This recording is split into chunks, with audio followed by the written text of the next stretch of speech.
Good evening. I'd like to call to order the Coupeville School District Board of Directors regular meeting for Thursday, June 26th. Please rise and join me in the flag salute. I pledge allegiance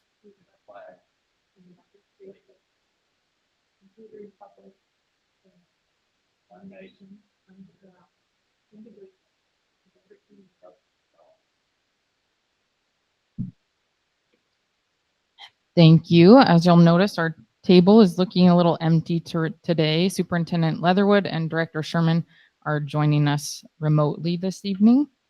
As a reminder, this meeting will be recorded and available on the district's YouTube channel and website. Is there a motion to adopt the agenda? Move to adopt the agenda as presented. Second.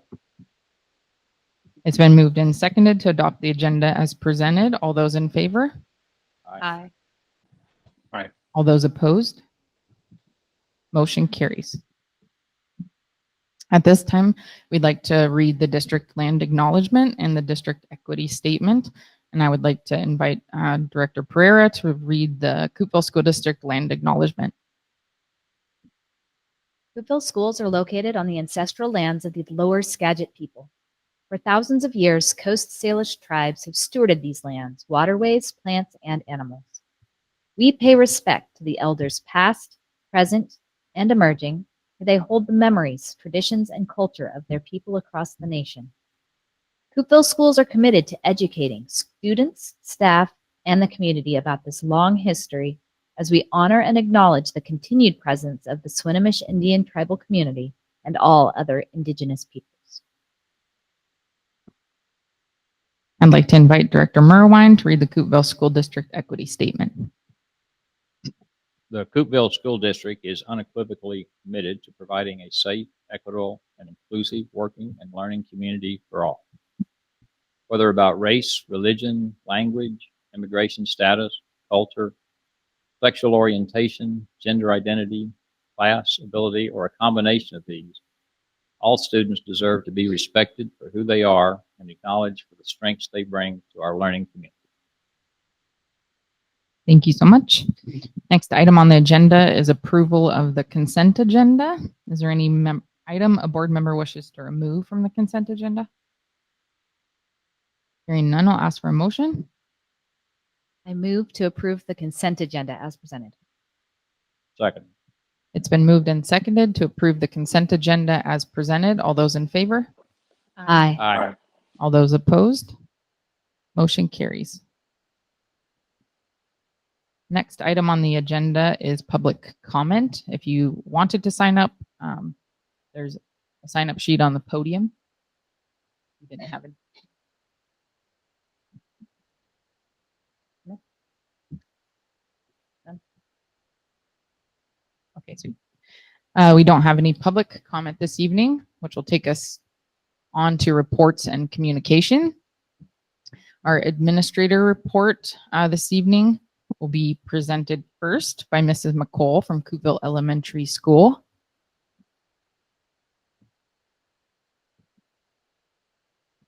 Hi, I was faster than usual.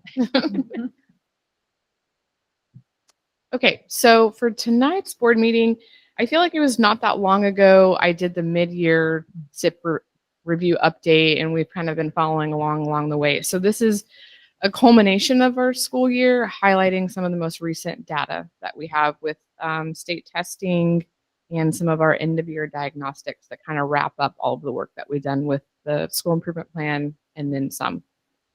So you can go ahead and skip through, of course, highlighting our strategic plan. Everything that we're going to talk about tonight encompasses all of the above, making sure that we have quality instruction, we're empowering our students, our staff, and student well-being, managing resources. We're going to talk about that just a little bit. And then, of course, connecting with family and community. So this year, we really kicked off our state testing, our SBA, Smarter Balanced Assessment, in the best way possible to really encourage a positive attitude and a hype around it for the kids. So for the first time, we did an SBA parade through the hallway. So our 3rd through 5th grade students, which are all of the students that participate in state testing, entered the main front doors of the building and went all the way down and all of the TK through second grade students had posters and banners up encouraging them, don't stress the test. And we just made it a really fun, positive thing for them to do. That occurred Monday afternoon, and testing started Tuesday, the next morning after. We also had theme days for every day that we did testing. We tried to be strategic so that it wasn't anything distracting, but again, kept the focus and the momentum on state testing. So you can see on one day it was highlight our skills. So students were to dress in neon colors, brain power champions, wear a sports team, step into success, wear fun socks. So things that, again, didn't distract from the learning environment, but kind of kept that in the back of everyone's mind of we are testing, we need to be in a testing mentality.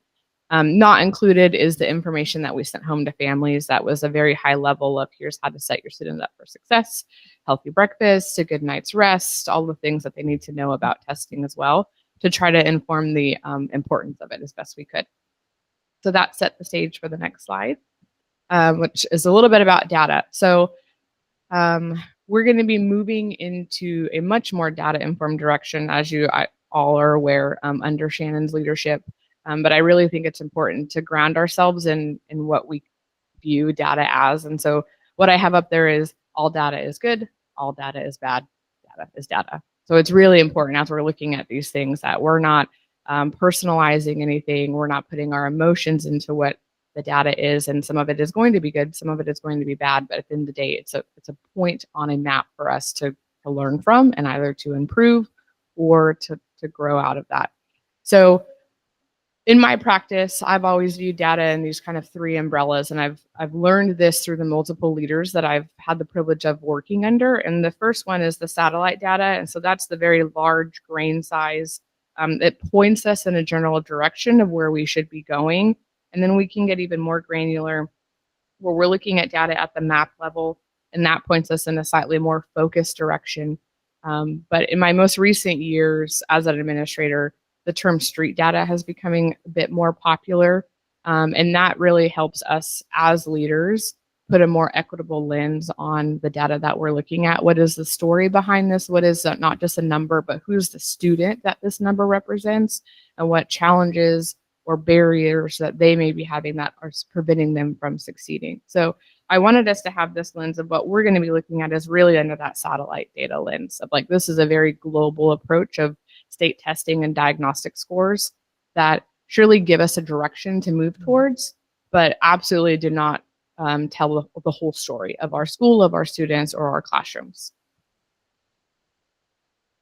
So the first part we're going to look at is a 2-year cohort comparison for SBA and ELA. And I want to preface with reviewing this before we've really even had a chance as a staff or a building to view this. So I want to navigate or tread lightly, I should say, because I really think it's important for us as a building and our staff and our teachers to look at this together. So this is going to be a very high level overview, knowing that this information is going to drive our school improvement plan for the years to come. But the really fancy graph that we see is from Homeroom, which is our school data dashboard that we have just barely launched and introduced. Administrators will be trained on it this summer, and then staff will be onboarded as well. So it's an extremely handy tool that I'm going to word salad it, but this is Will's wheelhouse. But Homeroom communicates with our SBA scores, all of our diagnostics, Q, student attendance, student discipline, and it creates this very beautiful data profile for us to work off of. So I wanted to create that visual to see like that's what we're going to be looking at this coming year of having this tool as an invaluable resource. So you can see the very top line is last year's third and fourth, and then the bottom is this year's third, fourth, and fifth. So the top bar would be last year's third, which in turn would be this year's fourth grade, and same for last year's fourth graders would in turn be this year's fifth grade. There is a bit of discrepancy, and again, like this is a new tool for us to use. So as you can see, like this year's fifth graders, what Homeroom is reporting is 71% are in proficient level 3 or 4. Whereas if you look at OSPI, it reports that we're at 62%. So we have to figure out kind of like where that reporting error is. But the really good news is that we far exceed state levels in our SBA ELA. So for ELA in fifth grade at the state level, there's 54% of students who are at level 3 or 4, whereas according to OSPI, we're at 62%. In fourth grade, 51% are proficient at the state level, and at CES, we're at 64%. And then when we take it down to third grade, 49% of Washington State students in the third grade are at proficient levels, and at Coupeville, we're operating at 63%. So regardless of our minimal curriculum and in instructional lens that we've had due to various factors, our students are really doing well compared to state averages. The next slide is going into Can I stop you a second? Yeah. So you said, so the dark green and the light green are the proficient. Yes. Yeah. Okay. So the red is 1, yellow's 2, 3, and 4. Okay. And the state averages proficient being the students in 3 or 4. Okay. Can you also, just for people watching, explain what a cohort is? Yeah. So that's like the like this fifth grade class. That's class of 2032. So then if we're looking Or at following them? yes. Yeah. So that top line, ELA fourth grade, that's fourth grade class of 2032 last year. Thanks. Does that help? Yep. Okay. And then very similar scale ratings for our math. Again, this is just a really, what I think is fun and cool visual from homeroom to have like a bar graph and actual numbers and data to look at. But again, there is a discrepancy from what homeroom is reporting as opposed to OSPI. But again, our numbers are far exceeding state averages with the exception of fifth grade in math. But all of our students are well above 10% of the state average. Again, that fifth grade math dipped a bit, but those are conversations that we're having in the building, and we kind of have an idea of what happened there. So another point of information for us to go off of is our end of year iReady diagnostic. So we will have diagnostic testing windows where we'll do typically a fall, winter, and spring. So we're evaluating student progress all throughout the year. And this is, again, just a snapshot from an end of year iReady report, but really encouraging numbers at the start of the year.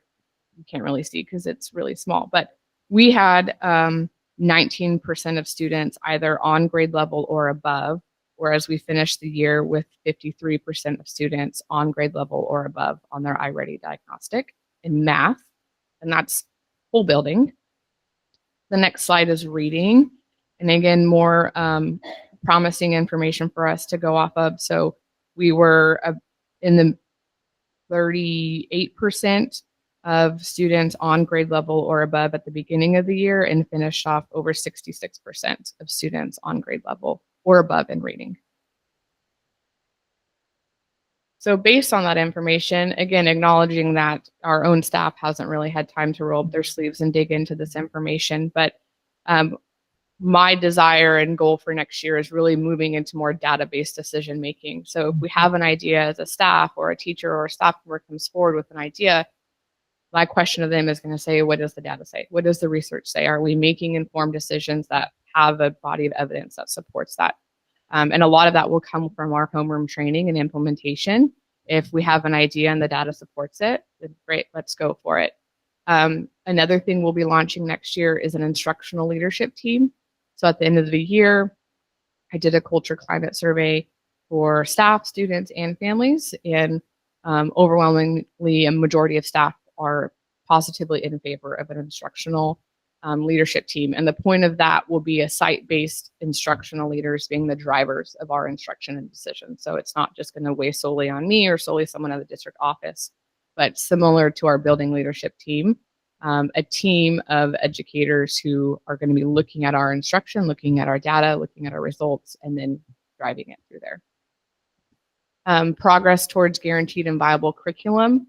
Again, our numbers are good compared to state averages, but they most definitely can be better. And a lot of that is having that guaranteed and viable curriculum for our teachers. So we have a few pilots hopefully in the works, which will work towards adoptions through the Instructional Materials Committee, which is really exciting, but also very time consuming. being that it's summer is a bit of a disadvantage. But we're making progress on those areas, so we're excited for that. And then, of course, continuing to progress in our professional learning communities, or our PLCs. This year, through our ERW, we did a split. So we did a book study on MTSS and PBIS, which you know is our Pause Promise work. And then the latter half of the year, we did a book study on PLC Plus from Corwin. And that was a 4-module series we went through on strengthening our PLCs of how do we look at data, what do we bring to the table when we meet as a learning community, what common assessments are we using, and how are we working together to kind of work through barriers that students are facing. So that work will all continue next year, which will continue to strengthen our instruction. And as I mentioned, our culture and climate survey, much larger districts usually have a service that's called like Panorama that sends out a pre-made survey that has the results. So with the help of Google Forms, I created one and sent that out. So this is kind of an end of year wrap up for our SIP goal, primarily around our PBIS and Pause Promise. So this is 3rd through 5th grade students when asked to the question, I know what happens when someone breaks the rules. 70% said, yes, I know exactly what happens when someone breaks the rules. 16% said sometimes, but I just focused on the absolute 100% yes. So that's a very large majority of our students knowing what the expectations are and what to expect. Another really shining point for us is 68% of students report positive feedback. So my teacher tells me when I do good work. That's really huge for students to feel confident and to feel like they're getting acknowledged for the work that they do. So that's a great example of some tier 1 instructional practices at work. And then the last part of students' information to highlight is 68% report self-advocacy. So students know how to advocate for themselves, which in turn creates self-efficacy when I know what to do when I need help with my work. So the fact that, you know, and then again, 25% say sometimes. To me, those are great numbers that our students feel comfortable in the classrooms to be able to ask questions and they know what to do when they feel like they're in a pinch. And just for funsies, we had an open-ended question for them. So this is really just me adding humor into this presentation of what they are also saying. So this is, again, just copy and paste from their surveys. And this is TK through 5, their notes that they added. So our school is amazing, that it is pretty good, but needs some improvement here and there. I think we can agree to that. More recess, overwhelmingly, that we have loving teachers. This is an amazing school and there are wonderful teachers. If you haven't noticed, our tunnel is broke, so fix the tunnel. That was another like really popular comment. That we have lots of super fun assemblies. I love this school, my personal favorite. One question you have for Mrs. McColl, how much money does she get a week? Bring pets to school. That was actually a very popular answer. And then the last one, our leadership program, it helps our community and we feel good about ourselves. So again, this is just copied and pasted. So the grammatical errors are not me. They are our precious students confusing R and R.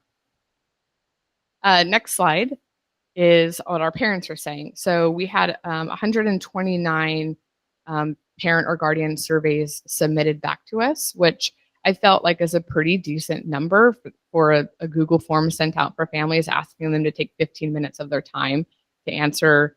I think it was like 30 questions or more.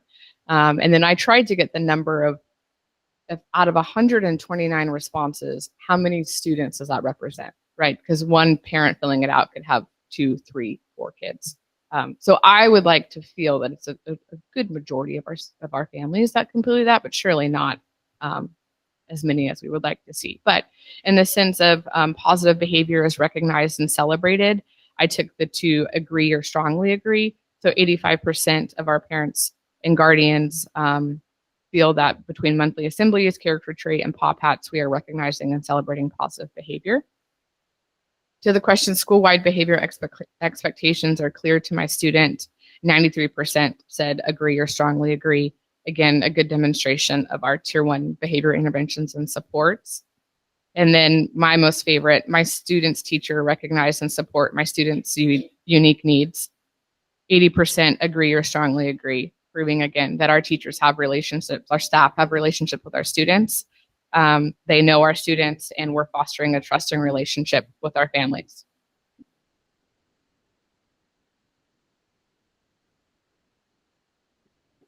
It's loud.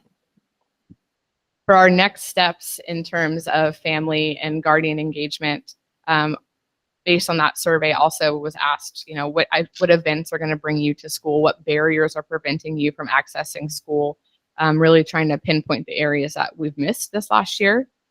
So offering more parent and family engagement events, such as student spotlight night, so inviting parents and guardians to come in and view student work, and kind of see what students are doing in real time. Partner with PTA for more family events. Our Glow Dance was an absolute hit. It was phenomenal. So definitely more events like that. And continue to build on their students' sense of belonging and agency to increase academic awareness and self-efficacy. So really leaning into that student voice, that student discourse, asking them to really set goals for themselves independently, in addition to the instruction that they're getting. And then tying into our curriculum process, having a parent and family engagement with our curriculum and adoption process. That came through with quite a few comments of parents really being eager to know what is being taught in our classrooms and having say in what curriculum we're using. And to finish this out, just a celebration of our 5th grade moving up ceremony. We have a giant class of 2032. So traditionally moving up has been in the pack, and there just was no way that everyone was going to fit. So we made what felt like a last-minute decision to move the ceremony into the high school gym. So a giant thank you to Director Smith for so much work he had to do with tech and all of our maintenance crews for getting everything arranged. We had well over 500 people in that gym. It was absolutely packed. And a special highlight for me was I realized about 6 of our 5th graders had kindergarten siblings. So we invited the class of 2037 that was in attendance to lead us in the Pledge of Allegiance for the class of 2032. And it was the cutest darn thing you'd ever seen. It was such a beautiful ceremony. Our 5th grade parents really lead all of it. So all of the decorations, Sunshine Drip, and Rain Shadow Nursery donated so many things. And it was just a really, really special afternoon. So I'm really proud of everyone in our team and the district for pulling it off. And we might have to just continue with it at the gym from here on out. Any questions? This is fabulous. I got tears in my eyes. I'm just thrilled with what you're doing up there. Thanks. And we need to share this more with parents and Yeah. people in the community. It's fabulous. Thank you. Someone's crying besides me. I know. This I'm is a- sorry. I almost opened with I'm not going to use too much humor tonight. I'm sorry. No, it's the data dashboard is so exciting. And I think what you said, of course, it's new and not everyone had the chance to see it yet, but it's something that we've been talking about for a long time, is how to bring data more into focus and how do we use it as a tool. And I just am excited about the things that you're presenting and sharing, and just the conversations that you're having about student learning. It's just, it's simple, but it's so exciting. So thank you. Any questions online? Okay, anything? Thank you so much. Yeah. All right. Our next administrator report is from Miss Kimmel, our Special Services Director. Ladies and gentlemen, I have to follow that. Good evening, members of the board. If you don't mind, Miss Kimmel, just making sure your mic is down. There you go. Yes, Thank you. ma'am. Oh, could you go on to the pillars for just a minute? Thank you, Will. So I plan on talking a little bit about moving ahead in 25-26 and starting out with some celebrations. But first, I want to talk a little bit about the connecting with family and community, which I can honestly say I did not do as much as I always do as an administrator, especially in special services. So next year, for me, my big goal of improvement is really getting out quarterly newsletters to parents, attending parent advisory council, monthly newsletters to staff, and then we're going to have monthly wellness as well. And I've planned this all out with the school site and some other people, and we are going to have themes every month. And we just kind of, it's a tough job that we're all doing. And we have to acknowledge that we need to take care of ourselves. So that's what we're going to do next year. Next. So I plan on presenting about celebration and goals for 25-26, why I've chosen the goals that I have for the department, and the details of the plan of improvement, and of course to tell you some of the changes and plans for 25-26. Go ahead, Will. Thank you. So let's start with celebration.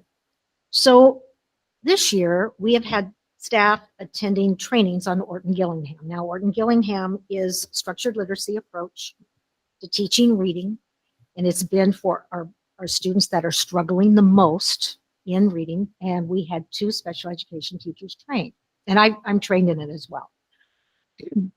Well, word caught around, and now we have 9 elementary teachers that will be Orton Gillingham trained, and that is exciting. That took in another school district I was in 4 years, and this has already happened in 1. So that is to be celebrated.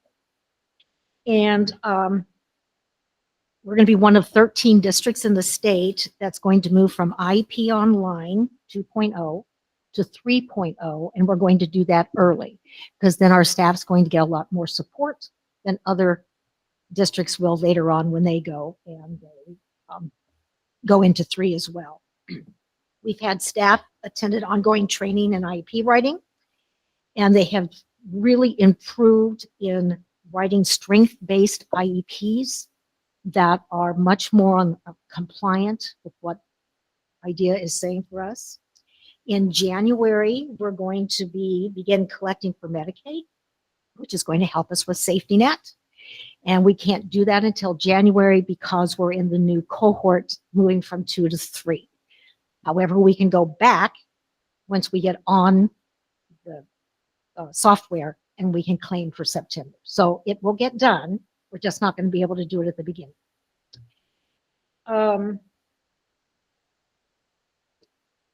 Goal areas. Thank you, Will. So there's always a reason why I choose a goal, and the first one is compliance with 504 and special education policy, procedures, IEPs, and secondary transition plans. We're going to have an increase in professional development for teachers and paraprofessionals in their work with a targeted group of our moderate to severe students with autism, intellectual disabilities, multiple disabilities, reading challenges, and we do have some students that have extreme behaviors, and we have to learn how to help them help themselves. We're going to purchase some scientifically research-based curriculum to support students with moderate and significant autism, and those with reading and math difficulties, and those with social emotional learning and behavioral challenges.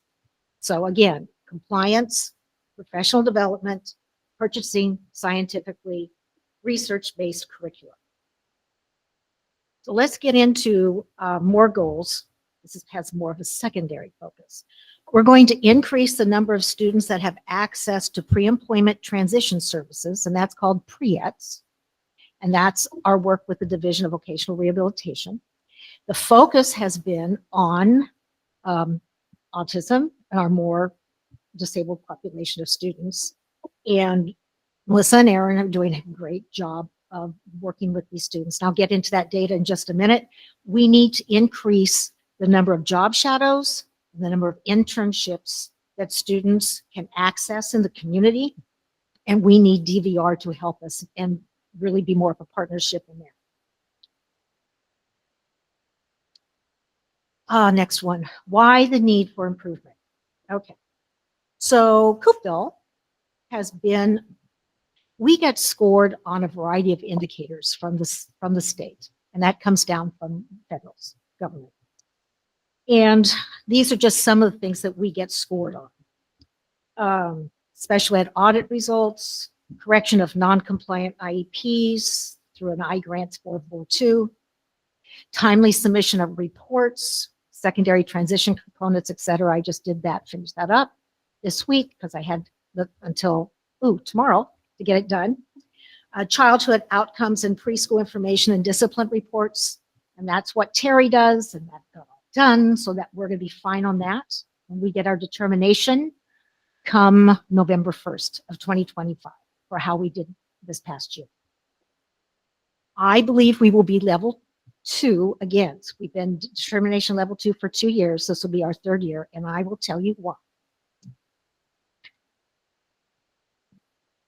Our secondary transition components, this was new for this year.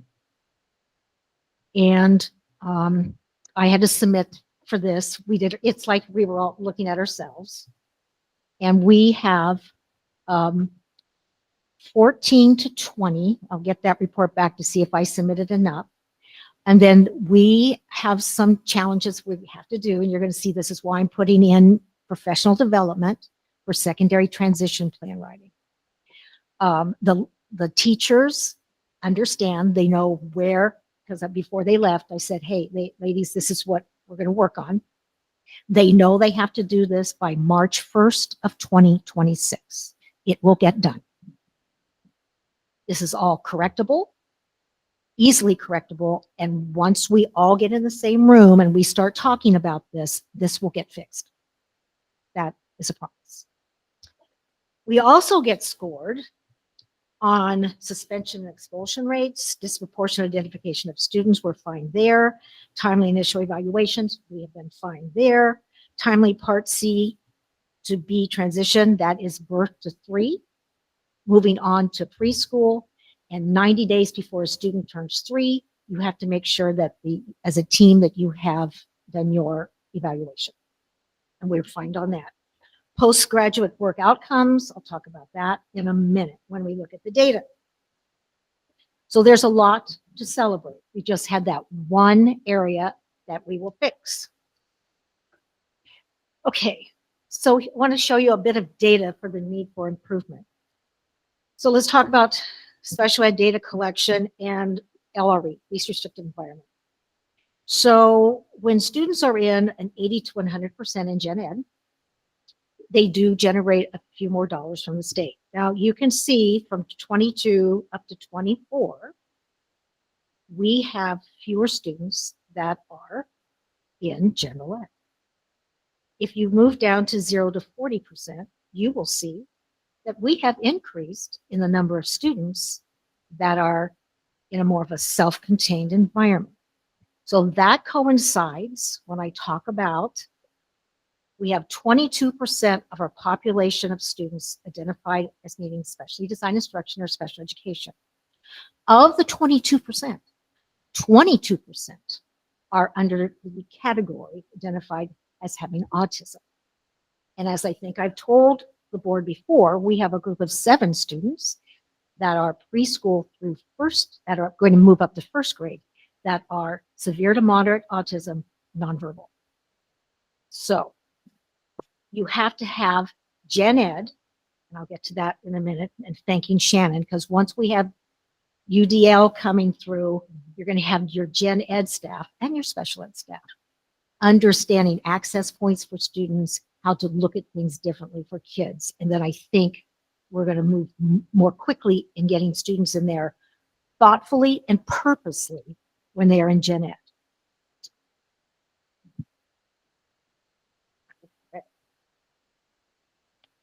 Let's talk about secondary transition outcomes. Now, what you're going to find, and what I did not give you, and I apologize, members of the board, for this, I didn't give you the Washington State comparison, us with Washington State. But I can tell you that verbally tonight. So I want you to really focus on 22, 23. We will start working on students that graduated in 24, and we have from now on up until November 1st. And that's working through Amy and Terry and myself, and hopefully others that are in this room. Thank you, Terry. To talk about our students and call them and see what they're doing now. That's how we get the data, and we're scored on that as well. So if you look at Washington State under higher ed, and this is about enrollment at any time in post high school classes, the state is at 18.11. Well, you can see our scores are much higher than that. That's a positive.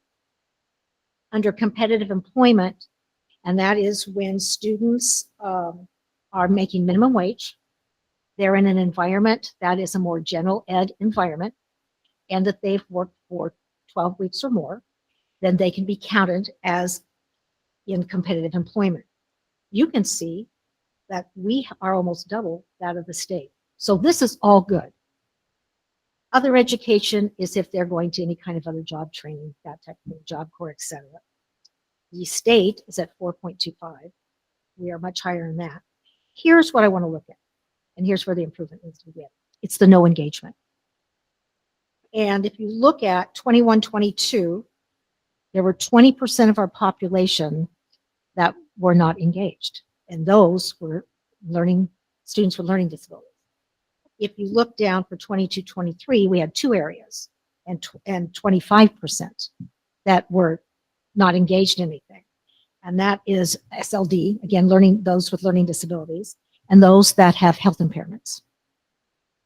So what we need to do is to target more of our students that have a milder disability, to give them more access, because many of them are going into the world of work, and they need the soft skills, and they need to be in internships. So that's what we're going to work on for next year, so that we have students that are engaged in something.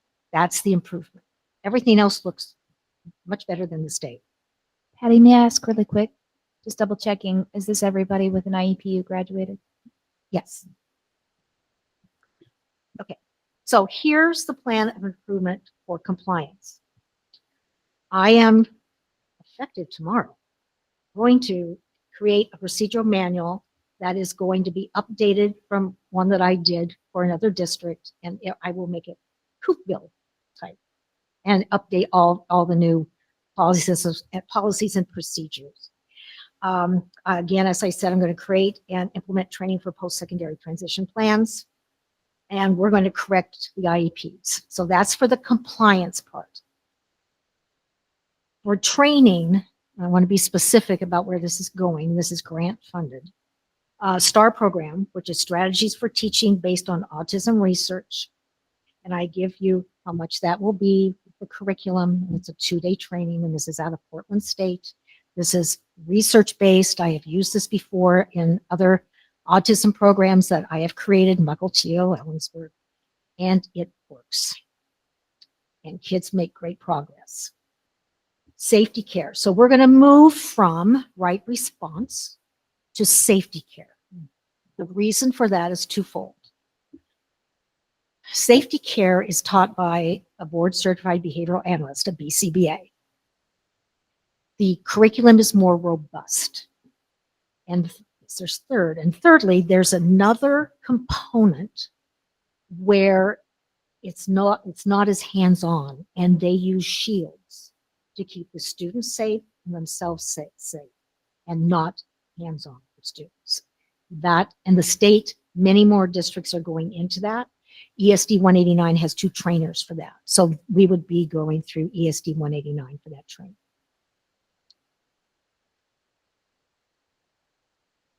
We're also going to have universal design for learning. Thank you, Shannon.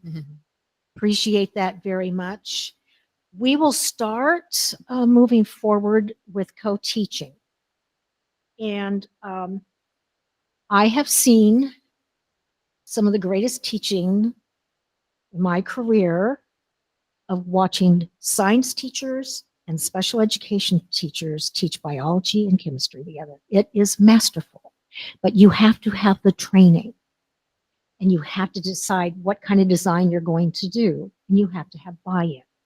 So we're going to move slow to go fast, and we're going to start kind of tippy-toeing into that. And the way I always start it is those who want to, right?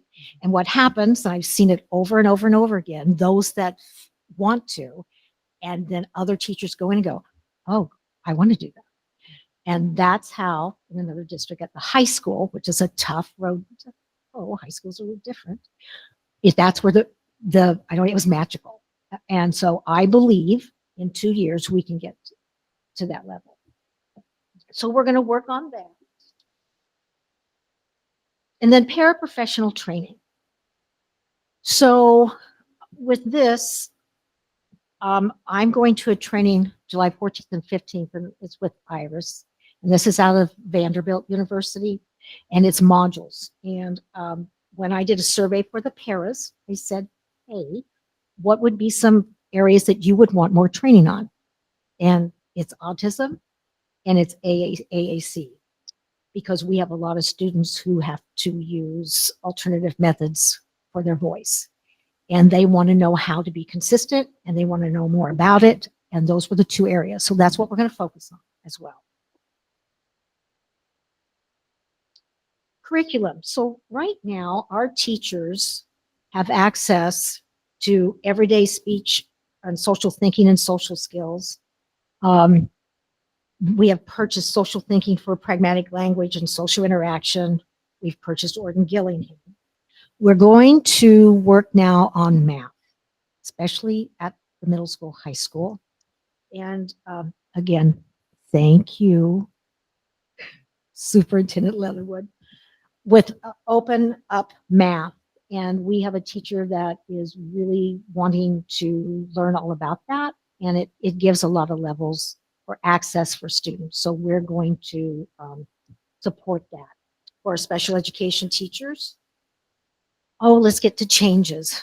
Change is always good. So ECAP has started to move in. That was the last 2 days. The speech therapist has moved her office in the elementary school. The occupational therapist and the physical therapist are moving into the elementary school as well. The stage is going to be cleaned spick and span. Yes, it is. This principal says, I'm going to do this and get this done. I might come and lift up 1 or 2 things to help. And we're going to get that done. And we're going to have child find, and we're going to go into EB preschool to do that. We'll do that at ECAP. And then we will also be doing that at the elementary school on the stage, because for gross motor and fine motor, they need a bit more space.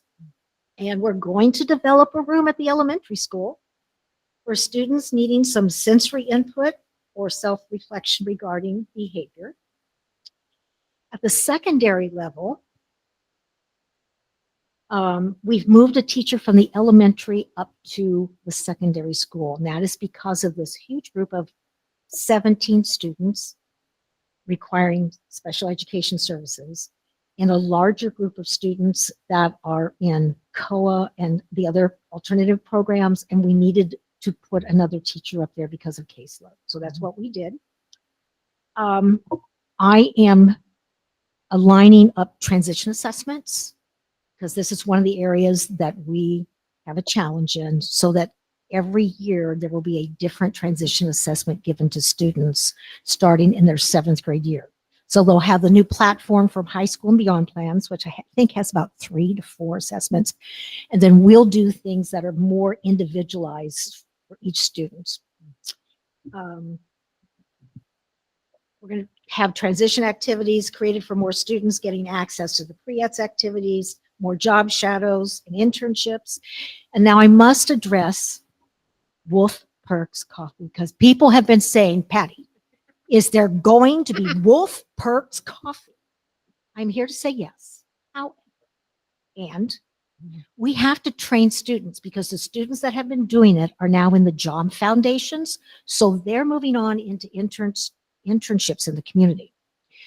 We have to train students. They have to pass the assessments. So we're going to do it, I think it's twice per month.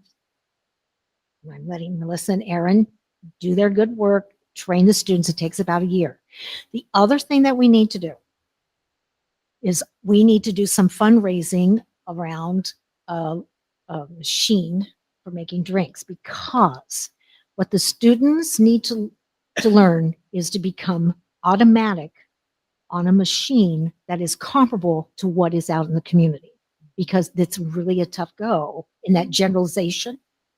So that's what we need to do. And I have been going around to the coffee shops and talking to the people about their machines. So I have an idea how much we're going to need, but we're going to work on that as well. Also, so I have one more kind of a dream for this community. And for next year. It's for 26-27. And we have some people interested in robotics. And there is something called unified robotics. So you have gen ed, special ed working together, putting things together. Now, we have two people, two teachers that say, pick me, I want to do this. Now, we have to have a little time to get infrastructure. And you have to work with the state because we also need to do something, at least one thing with unified sports. And I have been involved with unified sports in other districts. And this would be my first time with robotics. So this would be a learning for me. And then I would love to see, this is the dream by the time I retire again.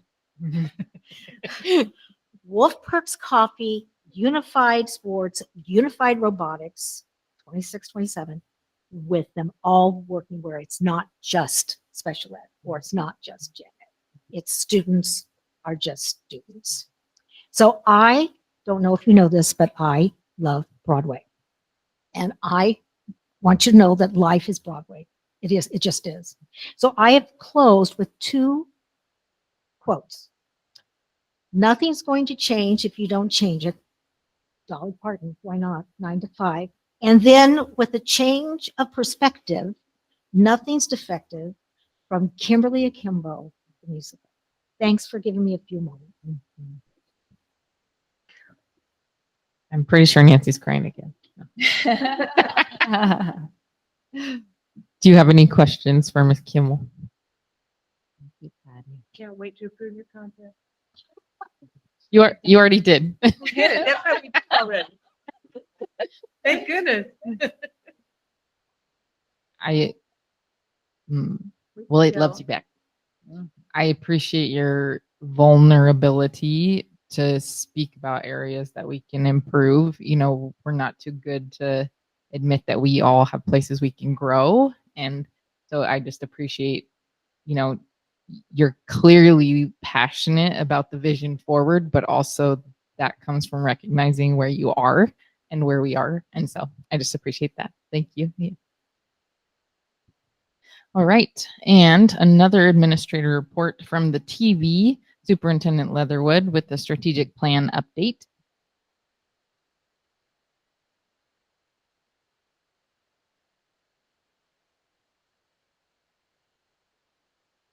Superintendent Leatherwood from the TV. All right. Yay. Right. Are you able to see the actual data, the report? Not yet. Are you putting that up, Will? It's in Board Docs. Do you want to share it or do you want Will to put it up?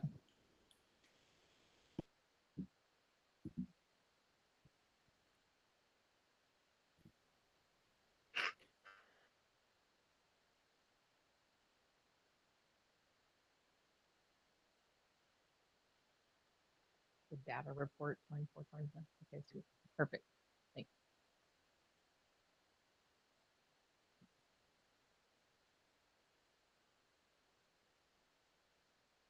Is it good? Isn't wanting to cooperate. Okay, we have the presentation up. All right. So I want to first director I'm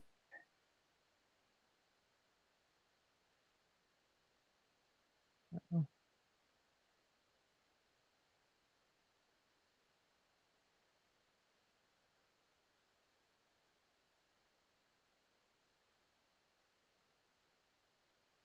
Superintendent Leatherwood, I think we lost you.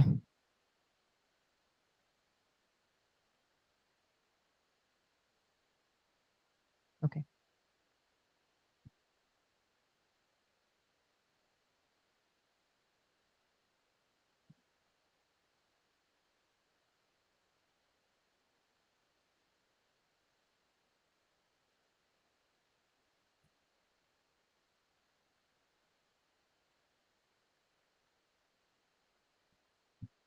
Oh, she's probably going to call back in. Yeah.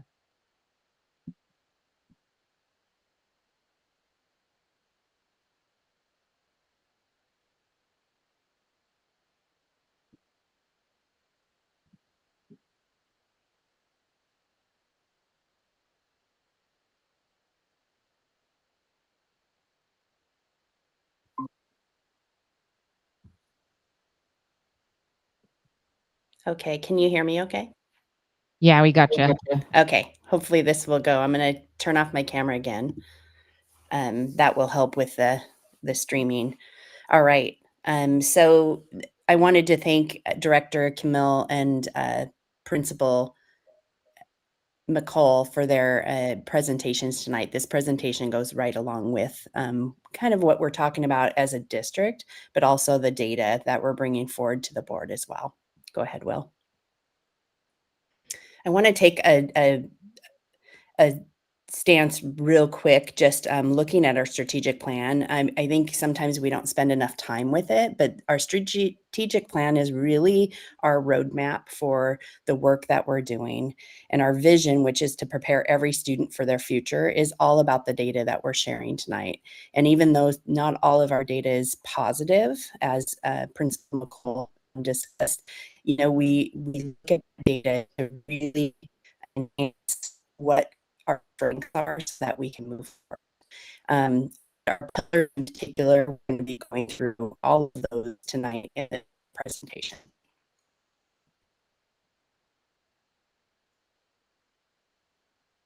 Go ahead.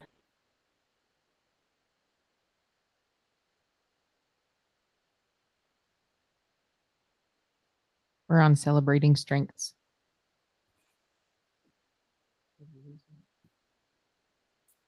Can you hear me? Yep.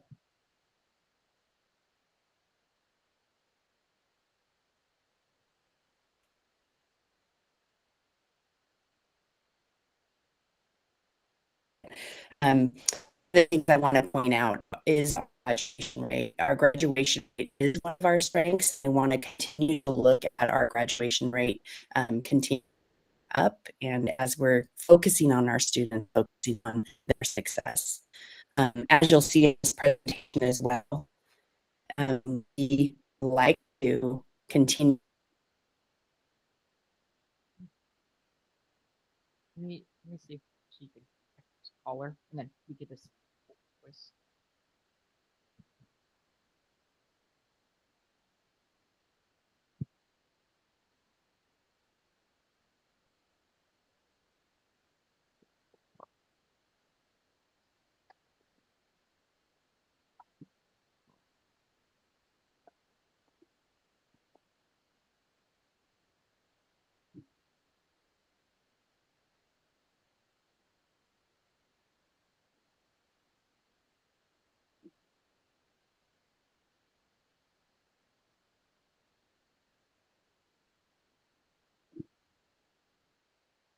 Okay,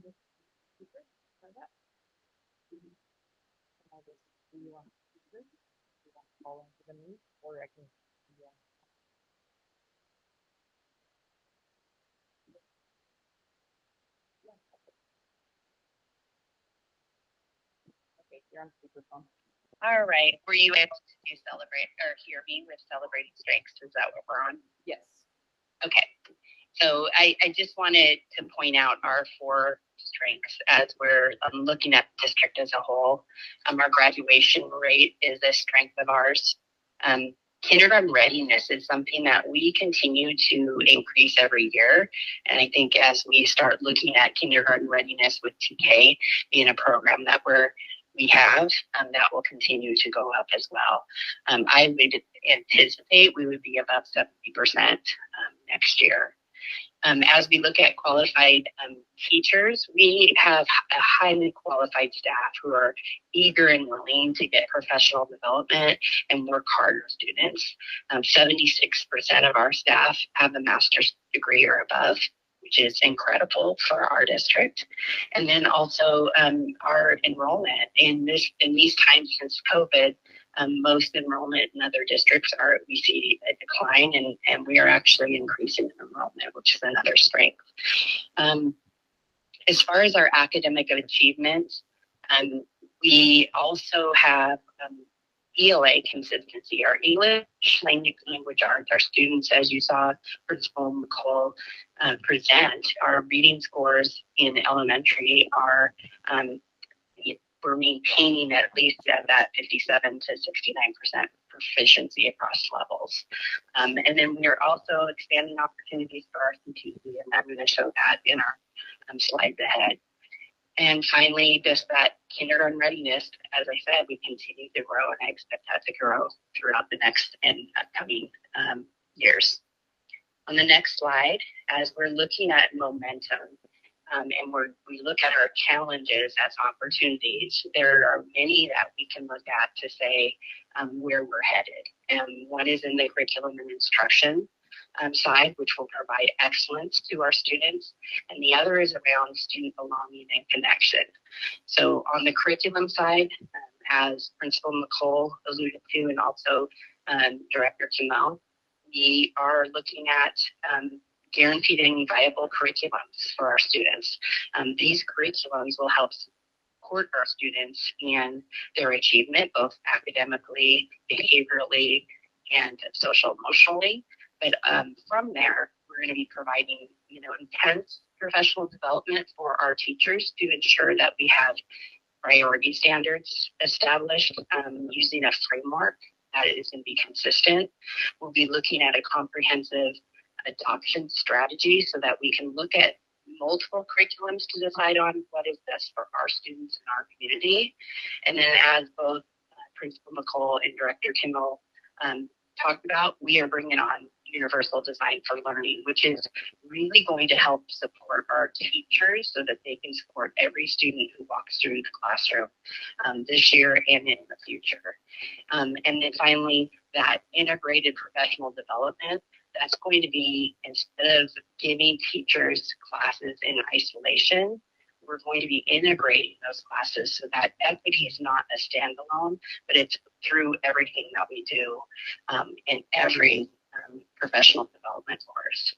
On the student belonging side and connection, we know that when students feel connected and belonging, they do better. And their academics increase exponentially when they feel a belonging and a connection.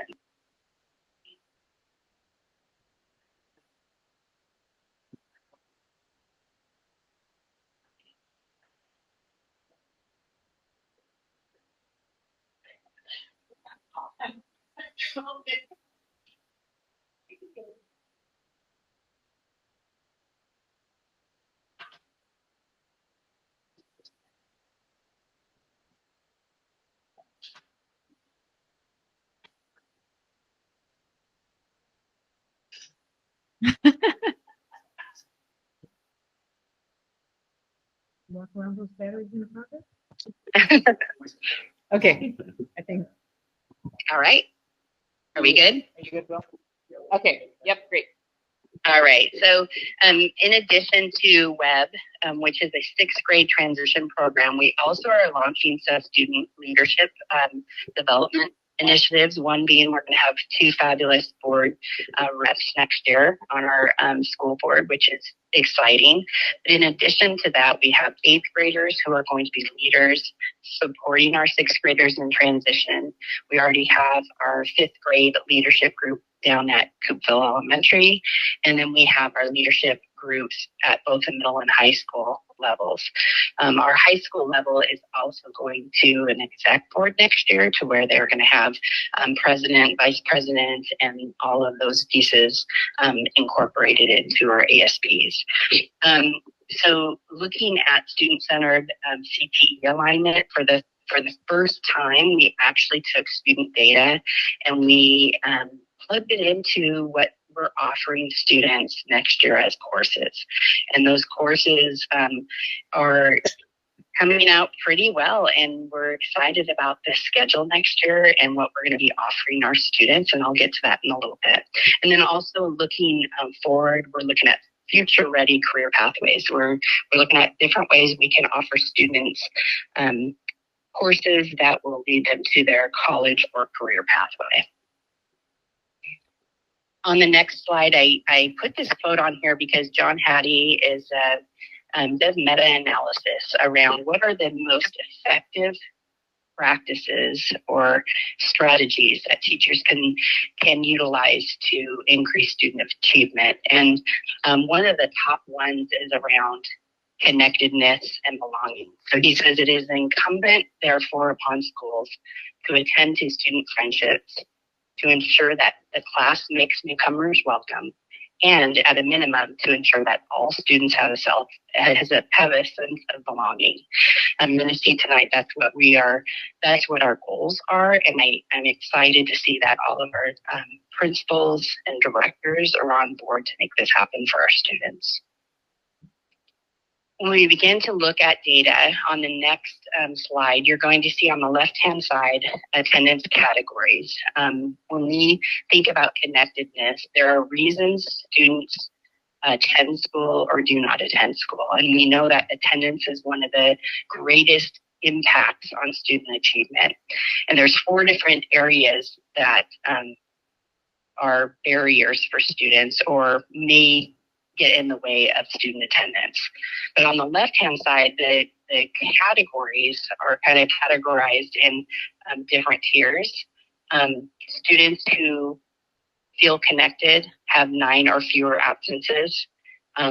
Those students tend to do well academically, socially, emotionally. We have at-risk students that have 10 to 17 absences. That when we say at risk, doesn't mean they necessarily are not going to perform well, but they're at risk of not performing well. So when we look at attendance, when we see students at 10 to 17 absences, we start to think, what is going on?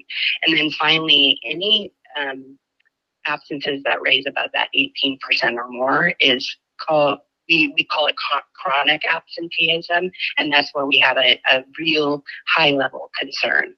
As Principal McCall discussed at her mid-year SIP review, she talked about their initiatives on attendance, and some of them were connecting with families to ensure families understood this data and really how that impacts students and their future. But getting back to this slide, there are those 4 areas. It could be structural barriers, which would be around health challenges, transportation limitations, housing, family or child care responsibilities. The second one is around climate, school climate factors. If students are having difficulty with academics without support, sometimes they will not attend school. Social challenges or peer conflicts, lack of meaningful adult connections, or that unwelcoming school environment. So very important that we're looking at that connectedness. On the family and community side, we look at parents' own school experiences. Sometimes they have a negative experience that prevents them or doesn't put the importance of attending school as high as we would like.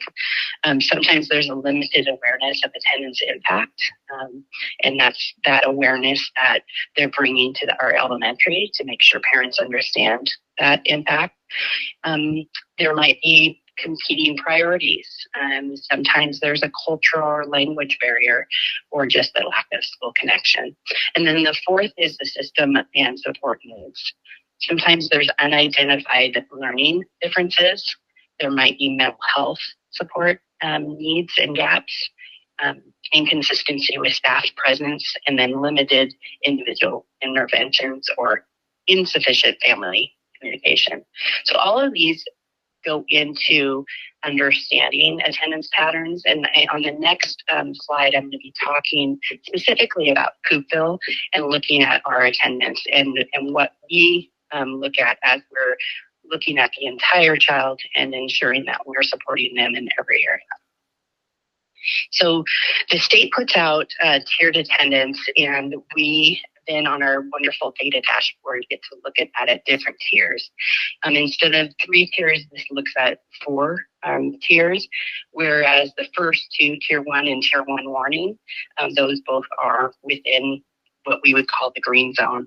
But that warning is like, do we need to look at it a little bit more just to make sure everything's okay? So in Coupeville, 359 out of our 1,000 students, or nearly 31% of our students, have good attendance. I will say primarily at the elementary. We have around equally the amount that are in that warning. They're dipping their toes in that. Should we be concerned? Is there something going on? or do we need to give additional support so we can get them back into that good attendance area? At the tier 2 level, which is chronic attendance does impact learning. We have 295 of our students.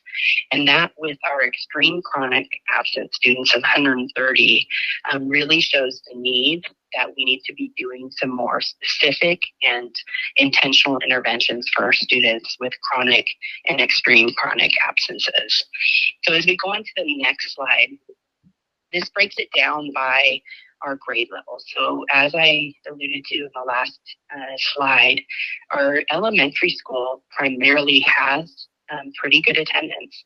We still have some students who are at that chronic stage or that concerning stage that we still have to provide interventions. But as Principal McCall talked about at her mid-year, they were already addressing those. So all of their teachers in K-5 were addressing attendance concerns at their conferences and ensured that they met with every family to explain the importance of attendance.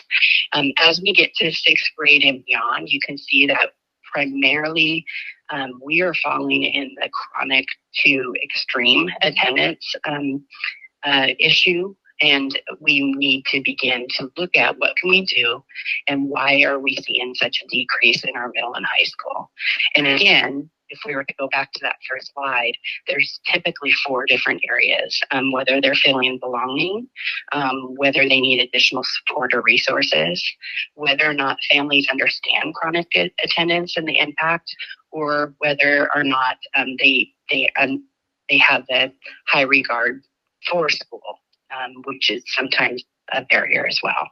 So looking at this, we do need to begin to increase our attendance support and our conversations with families. So how do we do that? On the next slide, I know this is kind of a busy slide, but I wanted to put everything on there. One of the pieces is really going back to research-based understanding. And so we know that when students do not attend, there's a likelihood that it reflects their sense of belonging and connectedness to their school community. And that could be for various reasons, but when they're not attending, that's typically what we need to first address. To be in the proactive approach, one of the things that we're bringing on next year is Where Everyone Belongs. That program's going to launch in August, where it creates peer mentorship and vertical relationships. And when I talk about vertical relationships, it's talking about they're coming to school not only with the peers that they may know in their grade level, but they're going to know peers above their grade level that can support them and that they can feel connected to. We also, as far as systems of support, we're bringing on our MTSS framework all at the elementary, middle, and high school next year, and in providing and intentionally providing tiered interventions to address academic, social, and emotional engagement factors. Sometimes students do not attend school because they're not getting the support they need. And we need to be, I call it, we need to be researchers to research why they're not attending. And then finally, we need to talk and communicate with our families and have that family partnership and engage with them to build that strong connection so that they understand the importance, but they also feel connected and they feel included in our school community. So off to the right, it talks about early intervention. I listed some ways that we can early intervene. This is before we have chronic attendance, making sure we have the peer mentoring, which we're starting at our middle school. There's a program called Check In and Check Out, which is a great way to be proactive with students that are dipping their toes into attendance issues. Just checking in with a preferred adult and saying, how are you doing today? Can I help you with anything? And checking out with them at the end of the day has proven time and time again to help students feel connected to the school. Additionally, making sure that we have systematic data-supported academic supports for our students. So when students are struggling, whether they're struggling in biology, in math, in ELA, that we have supports in place to be proactive instead of reactive to support them. And then finally, having a social emotional curriculum to support our students in that social emotional lens. We know that a lot of schools have social emotional curriculum to be proactive, to show students and teach students how to work with one another, how to resolve problems, how to have conflict resolution, and so on. And currently we do not have a core curriculum, but that is a goal for us. Looking at the removing barriers, as we look at the family situation and why students may not be attending, making sure that we're coordinating with the health services, making sure that transportation is not an issue for students, and then also partnering with outside agencies to provide family support services. And then when we get to the intensive support needed for students who have extreme chronic attendance issues, making sure that we also have counseling services that we can recommend. We do have a crisis intervention. Sorry about there's a spelling error on that. Crisis intervention and wraparound services. We have a great team that works with us from the county, but also within the district on crisis intervention, and that helps when we have to recommend wraparound services. And then finally, just alternative pathways. What else can we do for families? So down at the bottom, one of the things that we did this year was really ensure that we had proactive family communication. We were doing regular community outreach. We started a district truancy board, and this is not for a punitive response to attendance, but really a preventative response to attendance. This is where we work with our community to provide students and families with supports so that we reduce those barriers. When we look at our data at the academic level, this is something I alluded to earlier, but we are building a strong foundation. We can see over the last 3 years, our trajectory of students who are ready for kindergarten has gone from 61% to 68%. And I really think we're going to go above that 70-75% by 2026 if we continue on this trajectory.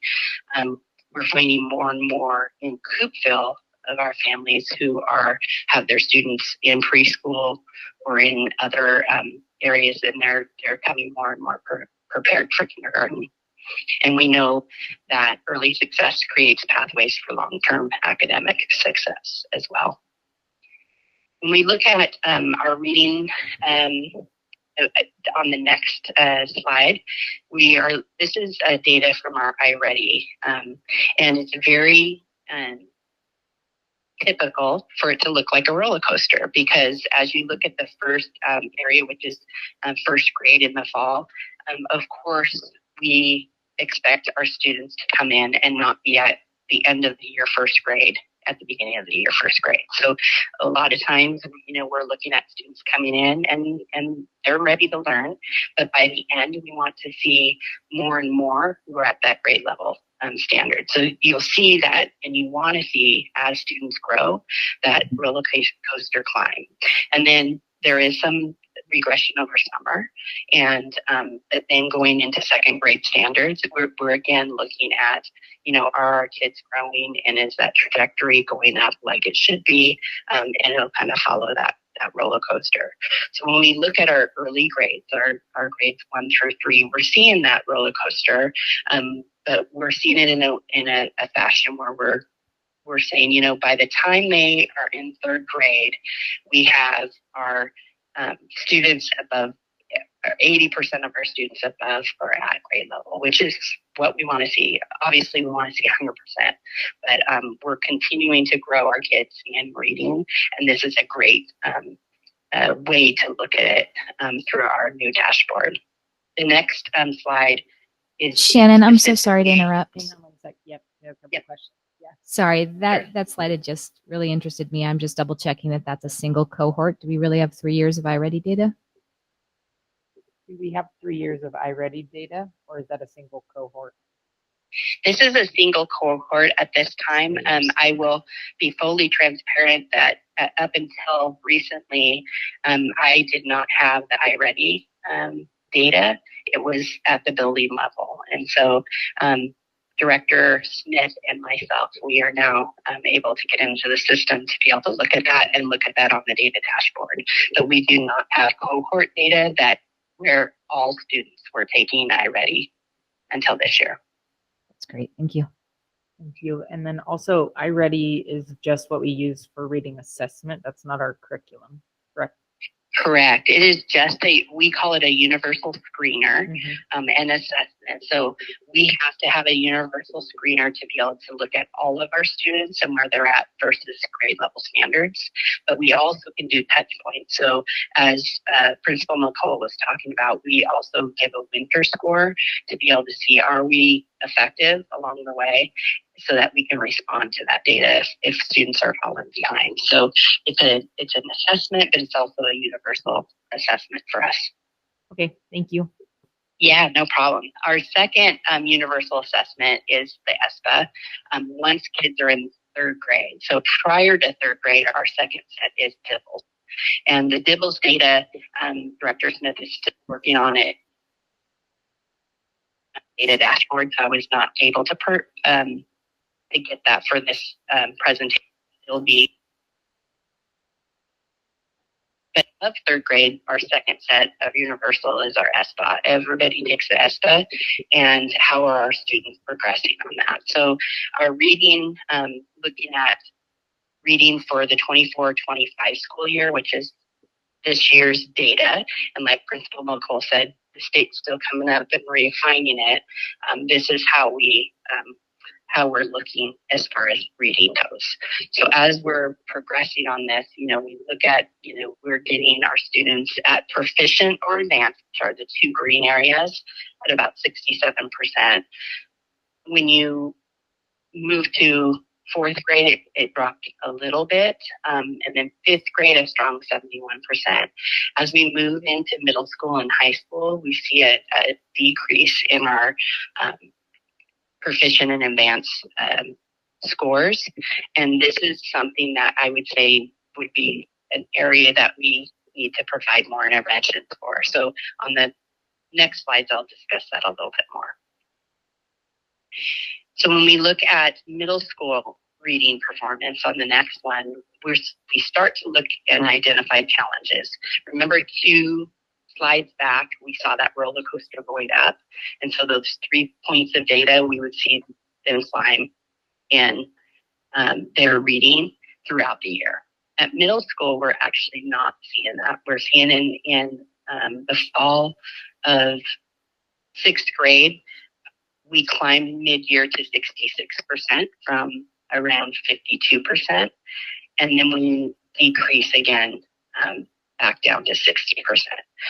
And so the goal would be that we would not only capture the 66%, but we would continue to climb. And we see that decrease at the end of the 6th grade year.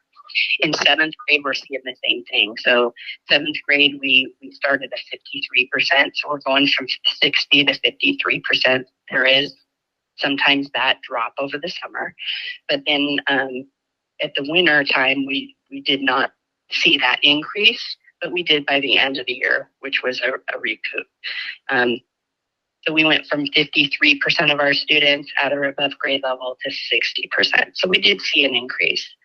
We would like to recoup more than that, but it still was an increase. And then finally in 8th grade, again, we start at 61%.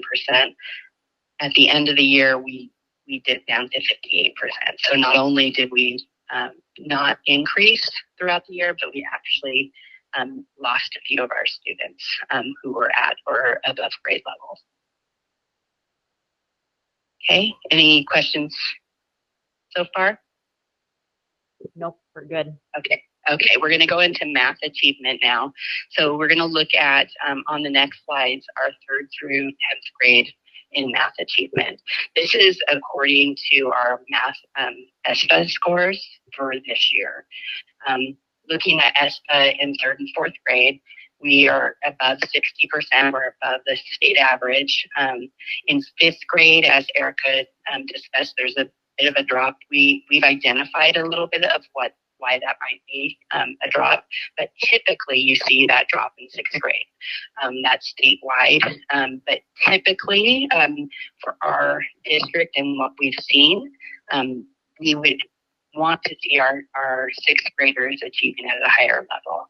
And some of that's due to things that are what I'm going to call really easy fixes with intentional strategies around it that we're going to talk about. And then again in seventh and eighth grade, when we approach that seventh grade and eighth grade and we're looking at algebra, I'm just making sure that we're really intentionally providing specific learning around, I'm going to call it algebra readiness, so that our students are ready to pass that. When you get to 10th grade, you see a significant drop, but remember, those are the students who are taking the math test again because they did not pass it in 8th grade. So sometimes that is lower.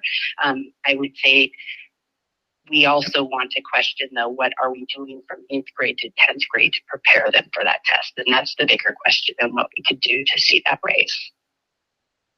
So on the next slide, we talk about math performance analysis and response. So looking at our early elementary success, that we know we have a solid foundation of 60% or better proficiency.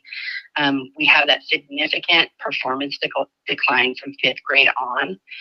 But then part of what's going to help support this effort is our UDL, or Universal Design for Learning implementation. Also aligning our curriculum, which right now we don't have guaranteed and viable curriculum that's aligned, both vertically and I'm going to call it horizontally, where we're talking curriculum and ensuring that priority standards are identified. And so that's going to be a big piece of our work this coming year. And then finally, providing math professional development that centers on student discourse. And what that means is really looking at what questions are we asking of students instead of standing and delivering math instruction to students. How are we getting them to think about their thinking? I talk about it around, we've got to be researchers of math and ensure our students are researching. So moving from a delivery approach to a student-centered approach is going to be really important. And the way that we do that is through teaching math language routines to our students. And math language routines are really wonderful ways to support student engagement and understanding. On the next slide, we talk about just looking at how we're going to pull together our targeted intervention. So not just having core classes teach the curriculum, but also identify what students are not successful and having targeted interventions to support those students. Also utilizing what the teachers learned from Universal Design for Learning. They are also understanding at high levels. I always say, the best instruction I ever received as a struggling math student was one where a teacher could break it down conceptually to me. If I could see it, I could do it. And so how are you breaking it down for kids so that they have multiple ways of approaching a problem and, to solve it on their own? And then providing our teachers the professional development and support around it. This will help increase student engagement, which is increasing that discourse around the conceptual understanding for math. This isn't just a Coupeville issue, and I want to point out, it is a statewide issue. When you listen to Superintendent Rechdahl, who's a state superintendent, he talks about our math scores and that we're not leading the country or the world. And part of it is around some of these intentional pieces that we need to deliver and ensure that we're building into the everyday world of our students. As we go through the next piece, this is I'm moving from academics now, and I apologize. I didn't talk about science, but that's because science scores don't come in until August. So we'll talk about science scores at the end of August. But all of this that we've been talking about today. So we've been talking about attendance and we've been talking about academics. We didn't talk too much about behavior because we do not have behavior data over time. Prior to this year, we were not consistently putting all of our discipline data into the system, so we cannot track disproportionality over time, but we will be able to. But all of these pieces, along with transition success, goes into what the state calls risk indicators. So where are we in Coupeville as far as our level, our students who are at risk, and what does that mean for them? The state looks at it as a 4-tiered system. Students who are at little risk, students with some risk. We have students who are at moderate risk, and then students that are at high risk. Our approach will always be early identification. I always talk about that as being proactive instead of reactive in our approach. That we have a comprehensive support model, which is a multi-tier system saying, here's how we're going to address academics, social, emotional, and engagement factors. And we're going to use data to monitor this. Ultimately, this will help all of our students move forward with greater independence and achievement and have that self-efficacy that will build them into college and career readiness.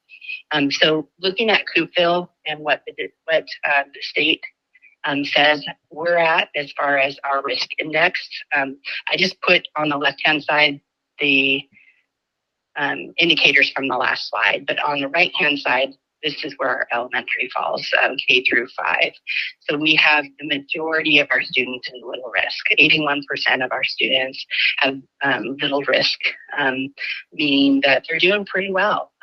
If you look at them as a whole child, there are very few that we would consider at a high risk.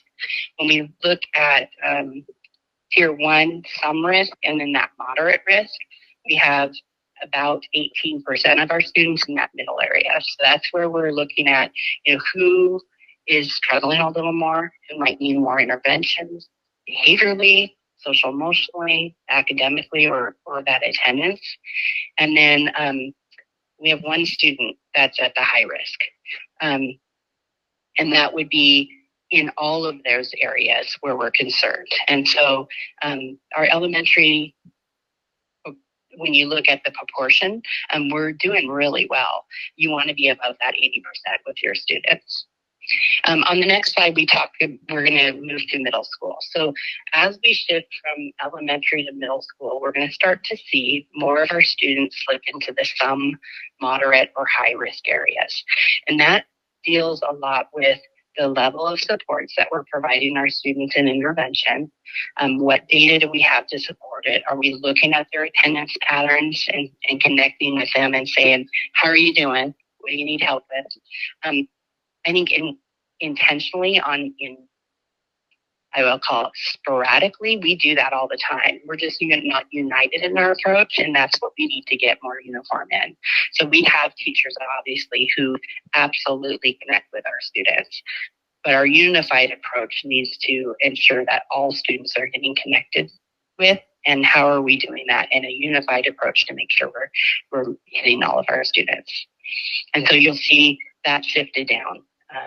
And more students are in that some risk and above. When we get to the high school level, which is the next slide, you're going to see an even, I'm going to say, kind of back to bouncing up. We have majority of our students at low risk, but there still are those some risk and moderate risk that we need to attend to. So what are we doing to help support students to pass the math test, to engage in more of their career and college readiness, to attend high school, and make that they're attending every day and the importance of that. So these are things that we're going to be looking at, and we're going to continue to plan around. So how are we going to do that? We'll look at it up here. Just finally, this just came out a couple days ago. This is a snapshot indicator of everything I've talked about today, plus more around our student opportunity and outcomes. So we don't want to look at this as the colors that we saw on the previous pages. Instead, the dark green is just the baseline, the first year that it's showing, which is all in that dark green. And that's 2023, in some instances 2022 when they started looking at that data. So the first box is 2023 kindergarten readiness, and that's at 61%. We saw that go up to about 69% in 2025. So that light green shows that we've had an increase. Anything that's in that red or that salmon color, that means there's been a decrease in that area. So you'll see a decrease in the high cap program participation from 6.8% down to 6.1%. That's not significant, but it's just showing a decrease. This doesn't mean that that's an at-risk area. It's just showing whether we've gone up or not. Fourth grade foundational grade level or higher, that means they're at a level 3 or a level 4 on the ESPA. We dipped last year, but we recouped again this year, back up to 83% at that fourth grade level. When we look at eighth grade reading, again, we've had 2 dips in the past 2 years. And so that would be an area that we want to look at. Why are we dipping in our foundational, which is level 3 and level 4 students? Again, in eighth grade math, there's a concern, but it shows in 2024 we recouped. We're going to see that go down in 2025. Remember, this is 1 year. It's always 1 year previous. And so that's how you read this portion. When you look at the very last one, which is our four-year grad rate, that also you can see we've gone up a little bit, and I expect us to go up again this year. Any questions on this? Nope, I think we're good. Okay. So just on the next one, this is just a risk indicator analysis showing, where are we at our different levels. We have a strong tier 1 at our elementary. We have a strong foundation.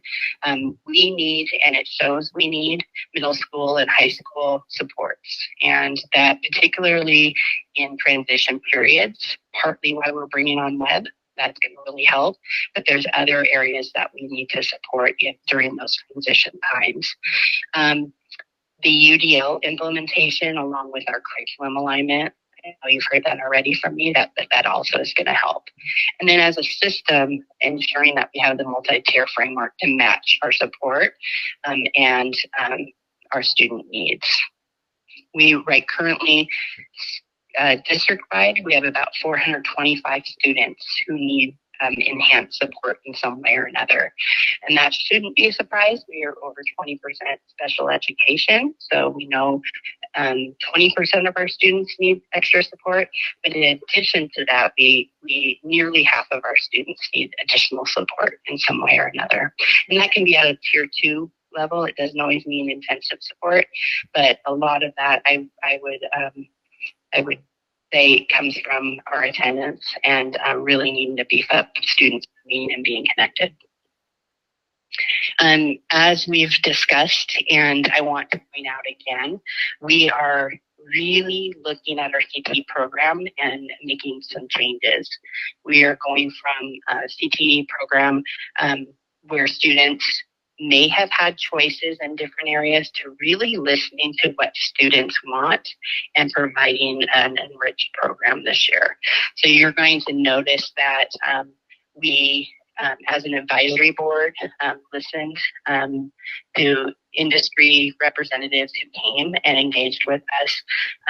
We also continue to build partnerships with local employers. I know Boeing continues to reach out. We also have nearby skill centers that are reaching out to ensure that our kids are getting connections, and we're looking at work-based learning and career pathways for our students. We're incorporating also the student feedback from our interest surveys to make sure that we guide our selection and develop our priorities around CTE. We're looking at pathways for our students, potential apprenticeship pathways, potential ways that we can offer students dual credit on some areas that we haven't in the past. And so on the right-hand side, we I just put down some of our pathway expansion. We're going to be offering medical detectives that will really lend nicely to our career pathways in healthcare. We have a robotics program that's coming into our middle school in both 7th and 8th grade this year. That's going to really highlight STEM innovation and technology. We have technical foundations, which is a construction and welding course that I think prior we would provide woods and welding. Now it's going to be tech foundations, which is a combination of those. We're also going to have continue with our ag program. Sports medicine is also a continuation that medical detectives will help flow through or flow into sports med. I think we're the first district in the state to have a framework around diesel technology and looking at transportation industry and pathways for students. And then we have family health, anatomy, and physiology that we're offering as well in the medical field. We've expanded our choir program for next year and really looking forward to integrating our art program and providing students with creative expression and visual arts development in our middle school and high schools. And these are just new courses. They're not, I mean, we still have some of the other ones. These are just the expansions. Correct. Yes, absolutely. We still have the other ones. Yeah. Yeah. Like I said, I didn't list them all. I was listing kind of what we have for the future. Yeah. And for this year. That's great. So looking at our 25-26 school year goals, you've heard this many times from all of us, that Universal Design for Learning is going to be a huge addition for our district. Where Everyone Belongs program is going to help support those transition times for our students and help support leadership and that self-efficacy for our students who are helping to lead. We're going to be strengthening our MTSS systems, K-12 and beyond. And then also, one of the things I didn't discuss as much tonight, but we are going to be looking at next year as well, is looking at our strategic plan and really defining the pillars and having data-based goals for those as well. Any questions? I know that was long. It was so much, but it was so good. Thank you. I think it's the same thing that I said to Ms. Kimmel. It's how do you go forward if you don't know where you are? And Yeah. you know, it's just taking that look at all of our data and giving some direction to the team. And I already hear excitement about a lot of the things that are coming for next year. So I feel excited about it. Good. I appreciate that. I'm very excited too. And I'm sorry I couldn't be there tonight. I've been family problem, but I wanted to express this excitement around the data dashboard and what that does for administrators and how it helps us hold the data at our fingertips, which is really, really nice as well. Yeah, that's awesome. That's exciting. Thank you. Any other questions? Do you want to stay on speaker or do you want to call in? I'm gonna try to call in with Will and okay. Okay, sounds great.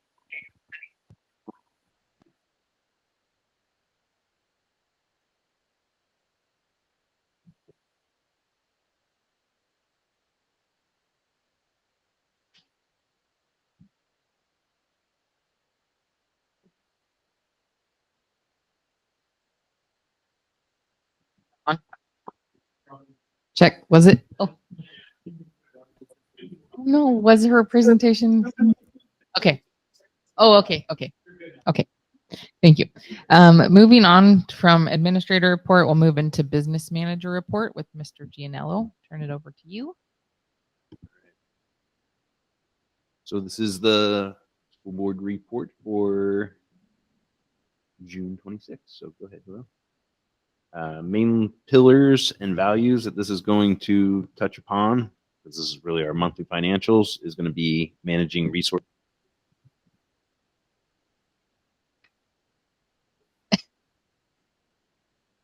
That time.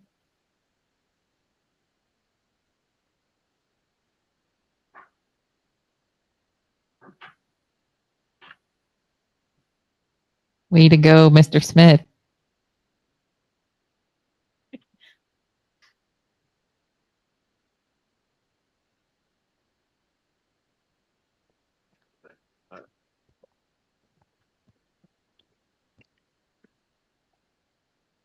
Got me now?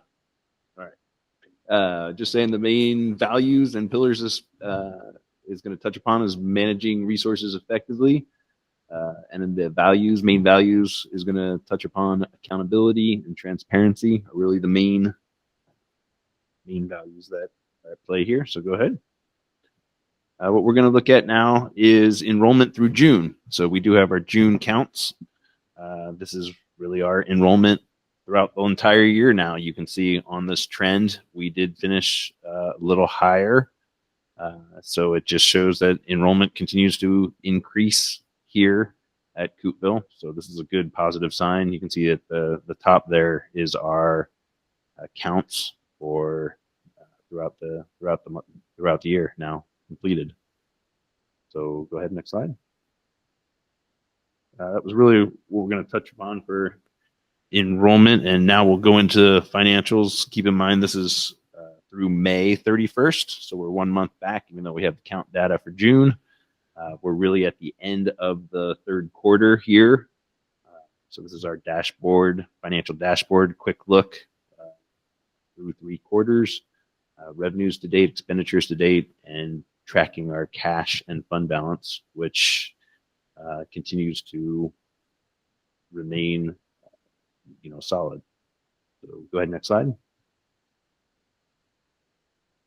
This is our general fund. So this is just looking at the general fund right now, the budget status report for everything through May. So these are your budget on the left, and then your actual expenditures through May.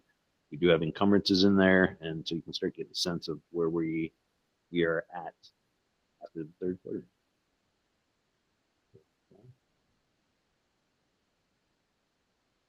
Just keep in mind, we have been actively investing funds month to month. So we are continuing to do that. And this is a quick slide showing, they're not huge gains, but some are significant capital projects. We have the most cash on hand, so that's why you see the most significant return on investment there. But even though there's smaller amounts in the other funds, we are still getting some interest now, which every little bit helps. So we'll continue to do that. Cash flow, again, following the same trend, you can see we are dipping down here in May, and you'll see that dip down again in June. But that's just standard.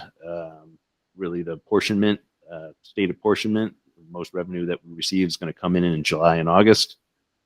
But we're still above that need to borrow line, which is positive right now. That's cash flow.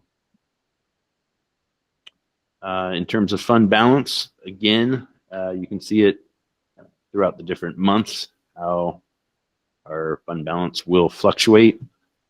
Really, that board policy of 6% of expenditures, fund balance reserve is really what we're after, so that we can maintain and not have to worry about borrowing in any given month. But right now we are tracking okay and looking like we'll not have to borrow throughout the end of this year. So next slide. This really, we're following past trends. I would say spot on. You can see how sporadic revenues do come in because of October and April being the local tax collection months. So that's why we see big spikes there, because that's when the revenues come in. And then again, state apportionment in July and August is when we'll see more state revenues. Those other lows that's just the way it's set up. Mainly the state does not give you the revenue steady throughout each month. It ebbs and flows. January, you'll notice there is a spike there because that's when our enrollment got adjusted to actual rather than budget. Because we run off of September to December for budget figures for what the state gives us, and then in January they adjusted. So that's really the only differentiator there. Go ahead, next slide. Not the same case for our expenditures. We're still going to get a monthly utility bill, so that's why these are going to remain steady. We did have some discussion, I think, last month about timing of bills, and that's really between April and May. Most of these, and if you really see any other discrepancies, it's just the timing of when invoices were received and paid from one year to the next. And that's what we kind of expected in April. We got some of those caught up on some of our billings. So then we didn't have, that's why we see a little bit of a dip then in May. This is tracking pretty well too. So next slide. This is just looking at the general fund and breaking out our expenditures by object code. So you can see certificated salaries and benefits at the top, and then what we usually refer to as MSOC costs, supplies, services, travel, capital outlay are listed out there. So you can see how we're doing from past years to the current years in our expenditures.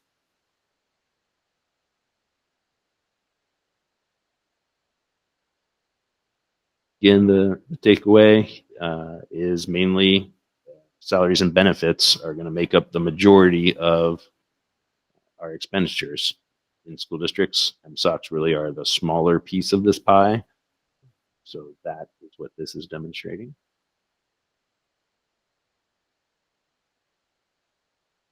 We have some other indicators just to make sure we're tracking well on the payroll side then. This is your salary and benefits. And we're not seeing any spikes or any abnormalities. Payroll's been pretty consistent. We're on the lookout. June usually is going to peak up a little bit because we have some of our leave cash outs happening then. So I still do expect a little peak there. Some of the larger peaks are in past years when we've had retirements, people that have been here for a while, cash out a large portion of their sick leave or vacation leaves. So I don't think we have any of those coming, but like I said, June will be leave cash out. So we'll see a little increase there. And some stipend pays, I think, come in June as well. So next slide. Then this is just breaking it down by MSOCs. So we looked at salary and benefits. And again, this just shows the billing timing of some bills that came in, why we had a little higher spike in April, but then it came down as we expected in May. So just timing of billings there. Go ahead, next slide. Even though we are doing better overall and not looking like we have to borrow from capital projects fund to make it through, what this really equates to with our unreserved fund balance breaks it down in terms of day. Our average daily expenditures in terms of days would be 22 days cash on hand. If we had to stop operation, we'd only have enough money to last for 22 days. Kind of puts it into perspective. Go ahead, next slide. It's a good time, I thought, to talk about capacity, and this will tie into the budget update now, I think, a little bit better. But we did budget for capacity on the revenue and expenditure side and never transferred in or out of these funds. So the capacity just kind of sat there, and that's what the slide is showing. So we are planning to use that since we're planning to do a budget revision. Yeah, essentially, that's what I'll get. I'm going to move through these next four slides, but the idea is we're not going to transfer it out of there, but this is what happened throughout the year. So we did budget for basic ed. Here you can see the enrollment that we budgeted for in basic ed, and then our actual where we ended up now because the year's over, and it's higher than what we budgeted for. So using that as an example, we received more revenue there and had more expenditures. And that's part of the story. The other one really that we should look at is SPED. Look at the special education. We budgeted at 150, but we are all the way up to 189. So two big fluctuations there. Go ahead to the next slide. That was in terms of FTE. This slide translates that into the funding that we receive from the state. And you can see what we budgeted for. That's essentially our December apportionment compared to our May apportionment, what we actually are set to receive from the state. If you can see it by the different line items, in particular, basic ed and SPED would be the ones to take a look at. We did see an overall revenue increase of $471,000. So that's higher than what we budgeted for. To Morgan's point, we did have capacity of $450,000. But if you just kind of think of that, we exceeded even the capacity budgeted for right there. So yes, this is leading. Go ahead, next slide. Into program detail. We're getting there. This is kind of leading towards this whole revision analysis. We're on the other board docs, there's all the programs listed where you can compare, but I just focused in on special education and transportation. With encumbrances included, we spent more than budgeted, more than we anticipated on these two areas. And we know the reasons why. Well, this is kind of timely of Patty's presentation and talking about SPED, but starting in January, we had some high needs kids and started servicing those students, providing services to a lot of our high needs students. And you can see that reflected right here in the numbers. I know it's kind of tiny here, but if you have it on your, look at it later, you'll notice that January through May, you can see that increase in expenditures. So again, this is the main reason why we need a budget revision, is even though we budgeted for capacity, we didn't foresee servicing students that needed those services from January to the second half of the year. That's what this is breaking down. Next slide. And you're saying that we're going to be 834,000 over budgeted expenses. Is that what the slide is saying? No, just in those programs themselves, based on what we actually budgeted for, yeah, Okay. it's 834,000. I Okay. guess you could think of it in terms of the capacity, 450,000 that we had. We actually received 471,000 revenue. So yeah, that's almost like a wash in the budget. So yeah, we still have another 300,000 that we basically need a budget revision for. It's really close, honestly, in looking at the projections, because the way things come out, like even with the capacity, I think so we won't be over by that much on some of the projections. Like, ooh, it could be 50,000 or 100,000 over budgeted capacity, but It's still over. yeah, $1 over is $1 over. I think we ran into a similar thing last year, and the recommendation is, yeah, you just go ahead and do it, do an extension if you're just that close.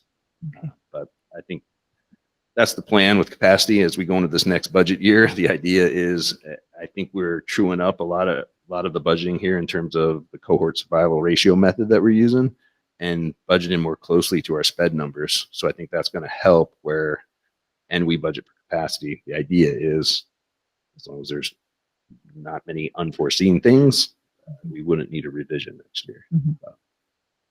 So the revisions by fund, I know you've got special education and transportation lumped together here, but it's if you overspend your general fund, you have to do a general fund extension. Correct. So it is So by the transportation didn't. no, we budgeted and debt service. I think Now, we do you ran. have to do one for transportation if you're over? You do any by fund. each one of those funds. Okay. Yeah, exactly. If you don't But this budget enough expenditure capacity in any fund, we would have to do a budget revision for But any. this of the is transportation in the general fund. Yeah. Oh yeah, exactly. This is Yeah, this is not Operations. the- not the not transportation transportation fund. funds, yeah. Yes, correct. Good clarification. But yes, it works the same way. Okay. So next slide. Speaking of other funds, here you go. Here are those other funds. So that would apply to any of these. But you have a quick look at capital projects, debt service, ASB, transportation vehicle fund. I'm just going to spend a little time on two of these funds. So go ahead, next slide. Debt service fund is the one we're going to talk about because we did liquidate some of our investments. June 2nd is when they take that. That's why we liquidated there at the end of May. June 2nd is when we make that final non-voted debt payment through the county. So we've got our ending fund cash fund balance ready for that payment that's already taken out, but we'll see that reflected on the June financials. So I just want to mention that. And that will be all wrapped up in that fund. So next slide. The other thing to note is transportation vehicle fund. And here we do have the bus, we do have the bill. We just have some things that we're making sure that I think there's like a walkie-talkie that didn't quite get included that should have been. So working with Rob and when he gives us the okay, we're going to liquidate investments and pay the bill there. We're just waiting to make sure everything that we're expecting is there before we pay. So next slide. So are there any questions on that? That was the financial monthly update. And what we're going to slide right into is a budget update. No questions. Let's go ahead and move forward here.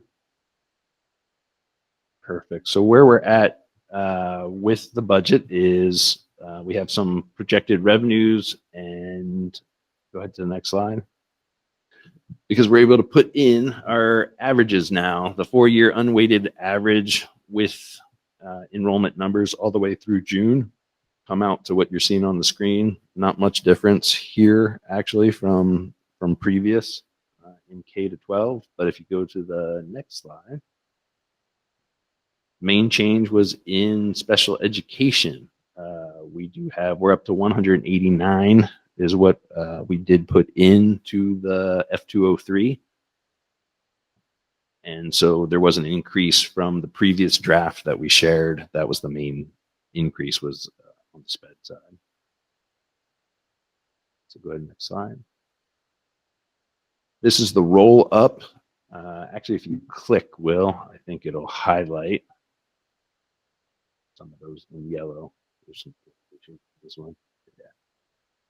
There you go. Because main adjustments with those new SPED numbers and final average numbers put in for K-12, we did see some increases that came through the state, the F203.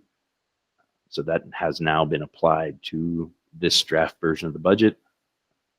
This is where our revenues are ending up overall. In your board packets, you do have a detailed version of this. I know you guys like this is just the high level roll up fit on a slide, but you guys have a copy if you want to look at each line of the revenue projection. So go ahead, next slide. Yes, because the 4,000 series changed a lot from the workshop. Yes, exactly. Yeah, those would be the main ones. Actually, I think there was a slight increase because I think Council Cumia and I was looking at this.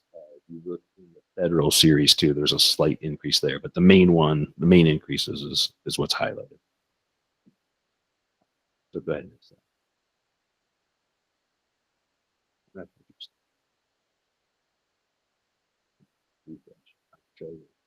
Well, what this slide is, I know what it is. I don't know, we're having a technical difficulty. We're just going to talk a little bit about the 3121 legislative changes. So what this really is SPED funding. And we're just going to talk about how this works. What this slide was going to show was the calculation of how it works now. And it has to do with general apportionment, the number of special education students. What they do is then they multiply that by the basic ed funding per student, and they divide it by 1.15, which is the recovery rate. Then that result gets multiplied by an estimated percentage that the student is outside the basic education environment, which now is 25% for everybody. It used to be 16%, now it's 25%. So that was just saying how the new formula worked. Go ahead, next slide.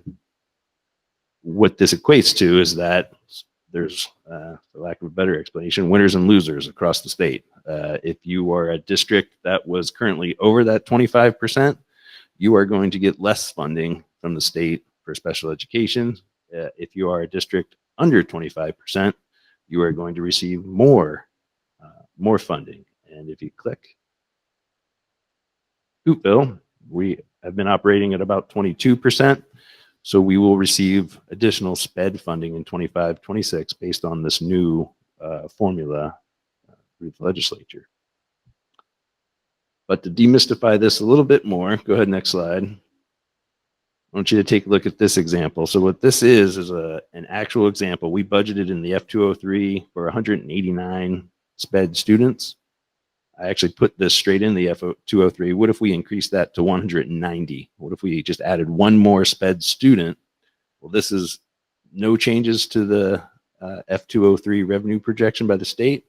This was the only change. So you can see there is a slight decrease from 3,100, which is your basic education funding. And that shifts over to 3,121. And then we do receive additional 4121, which is also SPED funding. State special purpose series. The 3,000 is in the state general purpose series. So you can see how this does equate. So if you are expecting, if you look at some of those the detailed revenue sheet, that's why it goes up, but it doesn't go up as much as maybe we were expecting in past years. There is sort of a shift of funds from basic ed to special ed involved here as well. How many more students? You can do some math for me. Mhm. How many more students would put us at 25? So the way I'm looking at it is how many more? Oh, no, you are going to make me do math. I'll make you do math. It's roughly 250, like, cause we're about 1,000. So I'm just using it. Like if we got to 250, so it's at 10. And how many do we have right now? 15. 189. 189. So you round up to 190 and go. So 40 or 50 more students. 50, 60 more. Yeah. Okay. 50, 60 more until we reach the cap. Okay. Because exactly. Yep. Good question. So next slide. So there's other impacts as well. This is another update. So we did got awarded our our state safety net.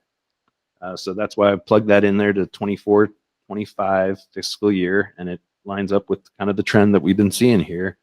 There are two components, the high needs and the community impact safety net. So that is a combination of both those.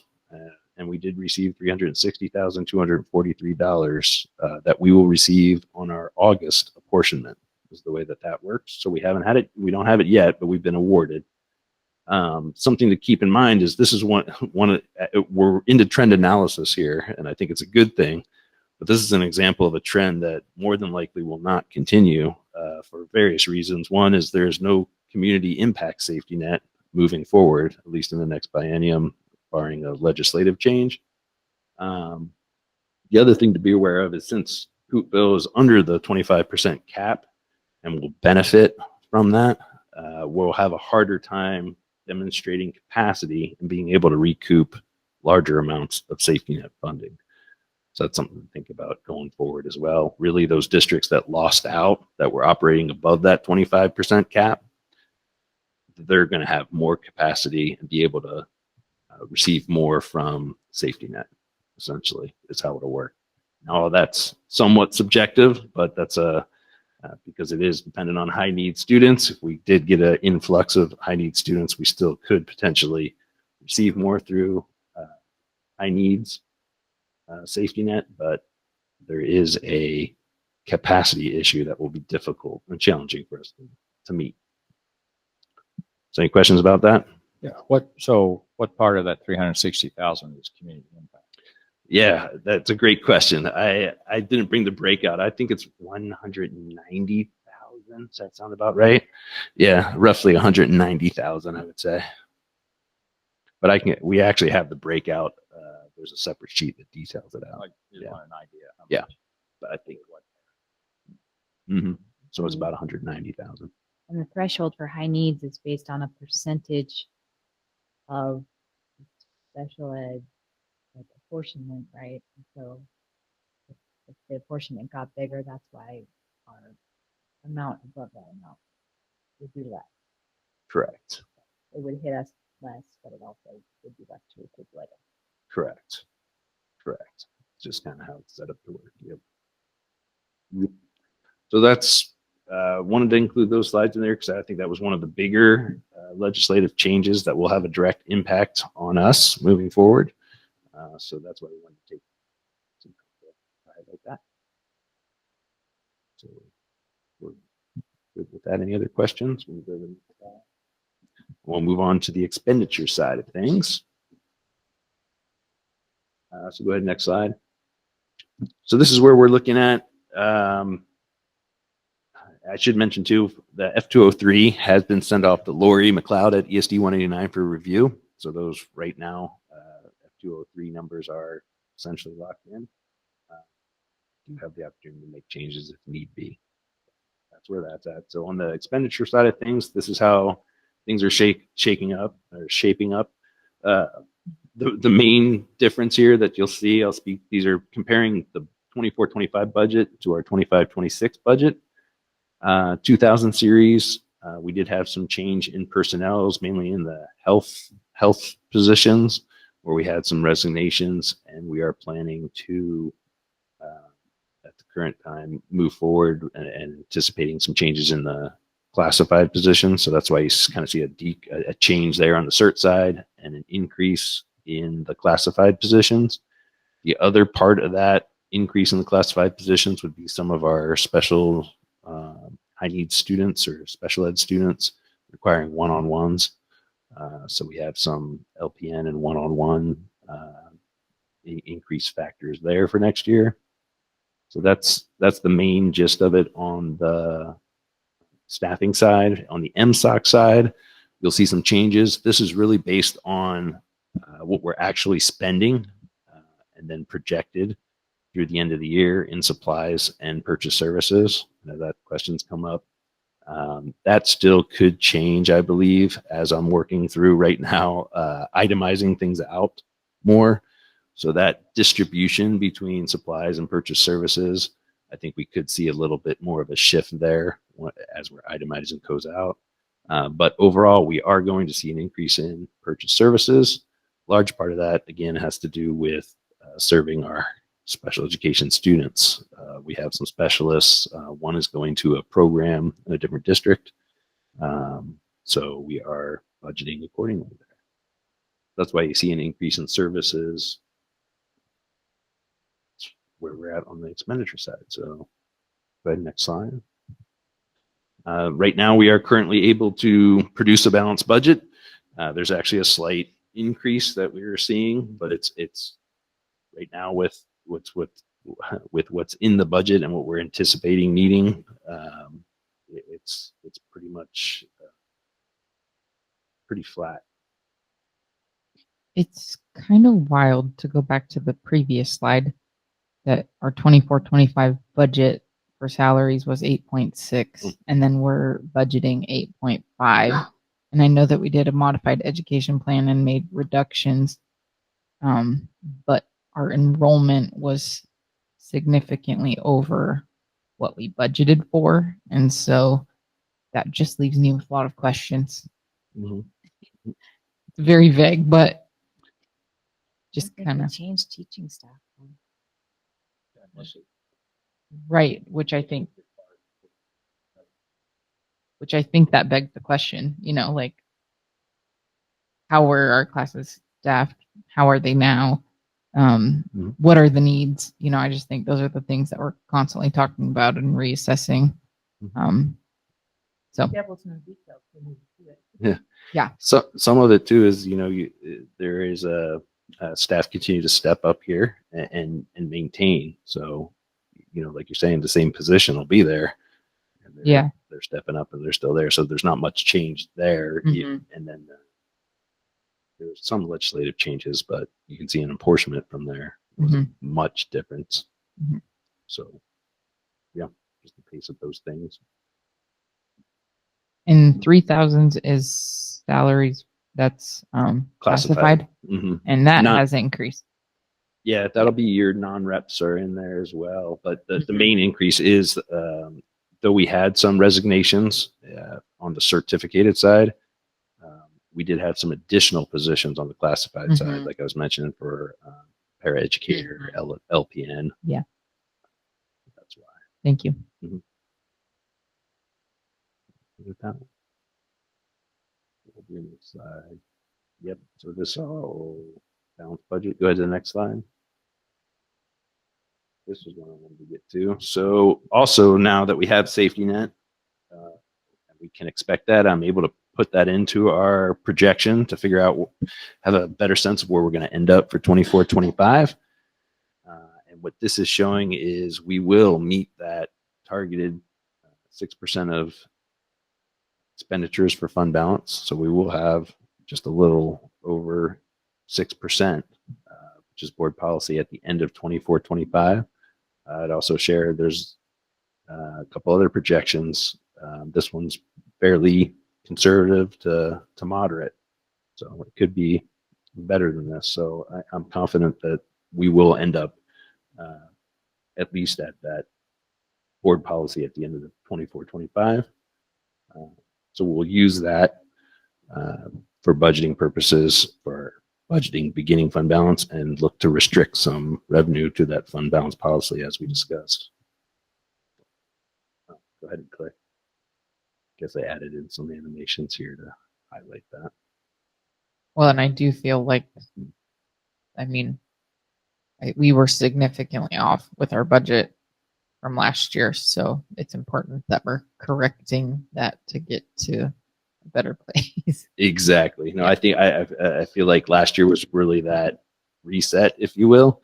And I think we're stabilizing now. We have some trends to go off of. No more ESSER funds. So we'll just continue to do that. I already shared this one earlier. It got in here, but it was just highlighting the need for a budget revision also for 24, 25. If you look at those projections, you'll see that there too. So that'll be coming. So go ahead, next slide. Is really where we're at. And I noticed too, there was one that we missed. The board meeting, if we go from the bottom up, is July 31st. Is that the last Thursday? It's not the 26th. Correct? I believe so.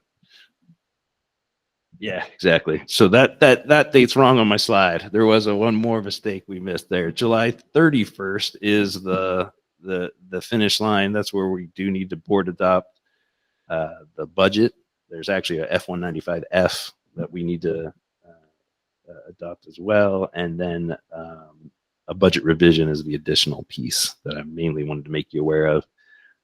For the budget, the next steps really are moving away from what we presented, but basically taking that information and moving it through the software. So there's a lot of work on the software side to get it over to the state, but I think they've got most of the bugs worked out of it now too. It's a late legislation change session, so I've seen some emails coming where the F-195 has been down and back up, but it seems pretty stable right now. So just got some work to do to move it through the software and get it over to the state, while continuing to, like we talked about, itemize out some account codes for budgeting purposes, so that we're better prepared moving forward. So that's where we're at. Any questions? Yeah.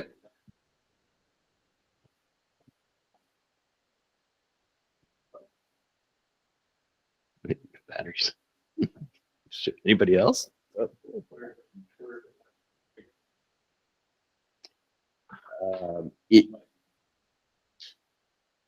Which one are you looking at? The budget? Are you asking what's in the budget? Or, yeah, go ahead. For curriculum, we are budgeting a significant amount in curriculum in this 25 in this draft budget. There is an amount in there, roughly right now, I'll just shut there. 175,000. Yeah. Is that in supplies or service? For curriculum, it's split actually. Probably split because some software. You got it. Yeah, it's split right now between books and periodicals and software. It's like a 50-50 split is what I did. Yeah. So there is a curriculum budget currently in there. And what was your other question? Professional development. Not as much. There's a little bit. Mainly what we've been at this district though is there's Title II grants, Title I grants. So there are some professional development grant budget line items. So that's contingent upon directors writing that into the grant coming up and then following through. So that's mainly, there's no significant line items for professional development that I've really done outside of grants. So that I use the grant. Mm-hmm. Any other questions?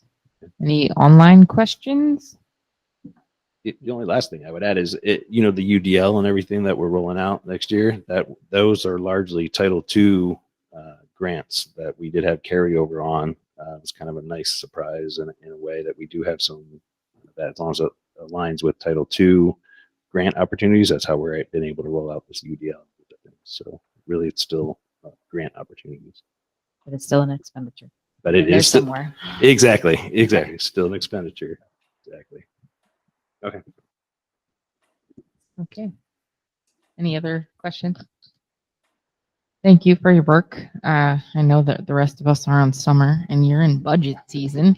So I know that I see your car here late at night. I just wanted to thank you for your efforts and for just continually bringing this forward over and over and over. It's very good. So thanks.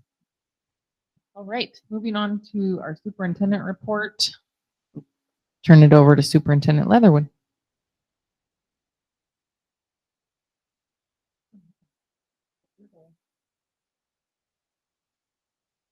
There she goes.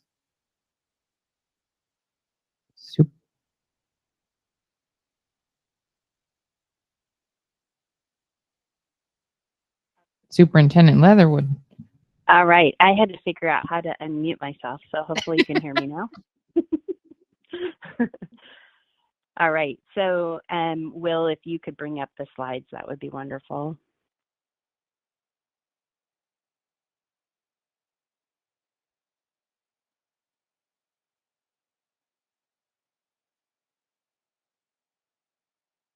All right.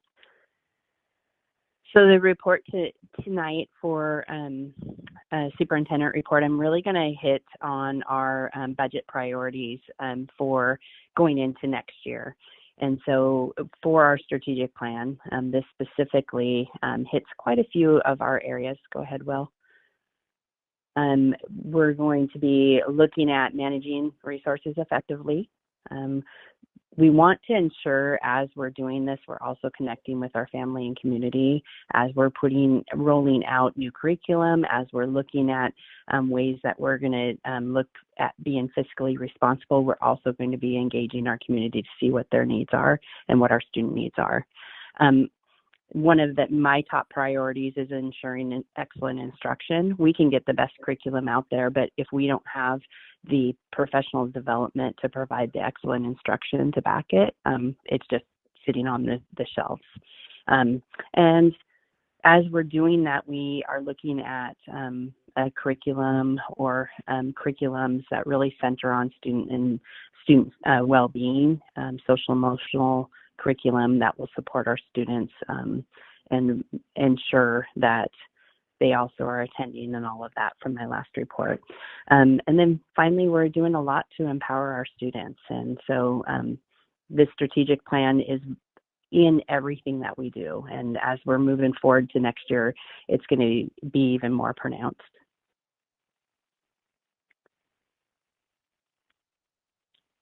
All right, so our financial journey, just to kind of go through where our past was and where we're looking at for the future. It is my goal to ensure that we are moving towards the stability stage as we move forward. So in 2017 to 2024, we really saw, I'm going to call it a roller coaster around our financial journey. And we landed on the OSPI watch list because we were a district borrowing from capital funds and dipping below our fund balance. We had unsustainable spending patterns that really led to some of the concerns where our revenues, we were overspending on our revenues versus our budget year after year, and that was obvious in our patterns. Again, our fund balance was below that 6%, and we had to, I think several years, have modified education plans with reductions. So from 17 to 24, that's where we were. This year, I'm going to call it the turnaround year, where a lot of the hard work that went into 2017 to 24 to turn that around, we started to see that come into play and stabilize a little bit. So we saw the implementation of spending controls. I did a lot with I'm going to call it saying no to things that we've done in the past just because we had done it. And we really looked at our controls and tried to reduce in different areas.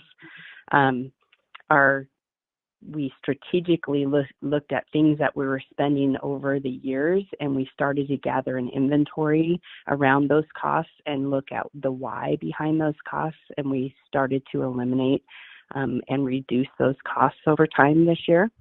Some of that was on subscriptions to backfill some of the curriculum that we did or did not have. Some of that was around costs that we were spending, but not really looking at where we're utilizing and getting the money getting out of that purchase what we were paying into it, and we eliminated there. Another piece was around committee costs and spending money on committees that we were not tying strategically to our strategic plan, so that we were looking at our committees and ensuring that we are having outcomes that aligned. And so there was an elimination of that, or a pause on that, for this year as well. And then a real clear, transparent way to report our financial outcomes. And so we looked at what were we reporting to our community, what were we reporting to our staff, and making sure that we were clear and transparent on our reporting. And then we started to see our fund balance increase. Part of that was due to getting the safety net, but as we know, safety net was money we already spent. We're just recouping some of that money. Looking forward to the future, and what we're looking at in this presentation is really how I want to see our district start to stabilize. And stability is a piece that is not only good for staff, because they feel great about where they work and that they're not concerned about the future, but also it leads down to our students and how our students feel. We know that our fund balance is going to be restored at that 6%. We also want to maintain that, but look at our students and what our student needs are to ensure that we're still spending in the right areas. So we'll continue to look at that. We're going to look at and continue to ensure that we're balancing that budget, and that we're looking at that budget throughout the year to ensure that we're not overspending. And then we're going to look at our investments and ensure that we are being strategic and looking ahead instead of being reactive. And so as we go to the next slide on the strategic plan integration, I tied some of the work that we've done this year to our pillars. This does not encompass half the work that we've done, but I wanted to ensure that I put in some of our bigger pieces that we've been working on. Pillar 1 is around managing resources effectively, and that, having that transparent budget, getting our budget back, or our fund balance back to that 6% board policy, and making sure that we've made some operational efficiency improvements. One of the examples of this, one of the many examples of this, is ensuring that we're starting to do cross-training in some of our positions to ensure that if somebody's out or somebody is unable to or needs support in something, that we have others that can pick that up. We also have had operational efficiency in some of the systems that we've put in place to ensure that instead of 20 people touching a piece of paper, we have a system to where everybody can look online and see where we're at in the process. And so some of those have been pieces that we've done this year.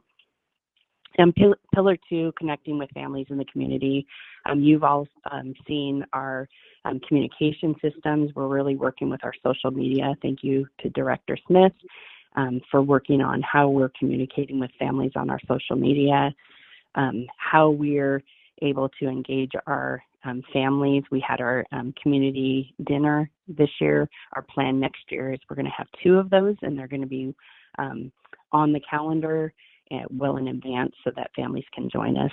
And then transparent reporting practices. So ensuring that we continue with our financial reporting, but other areas of making sure that we're engaging and reporting what we're doing with the public's money.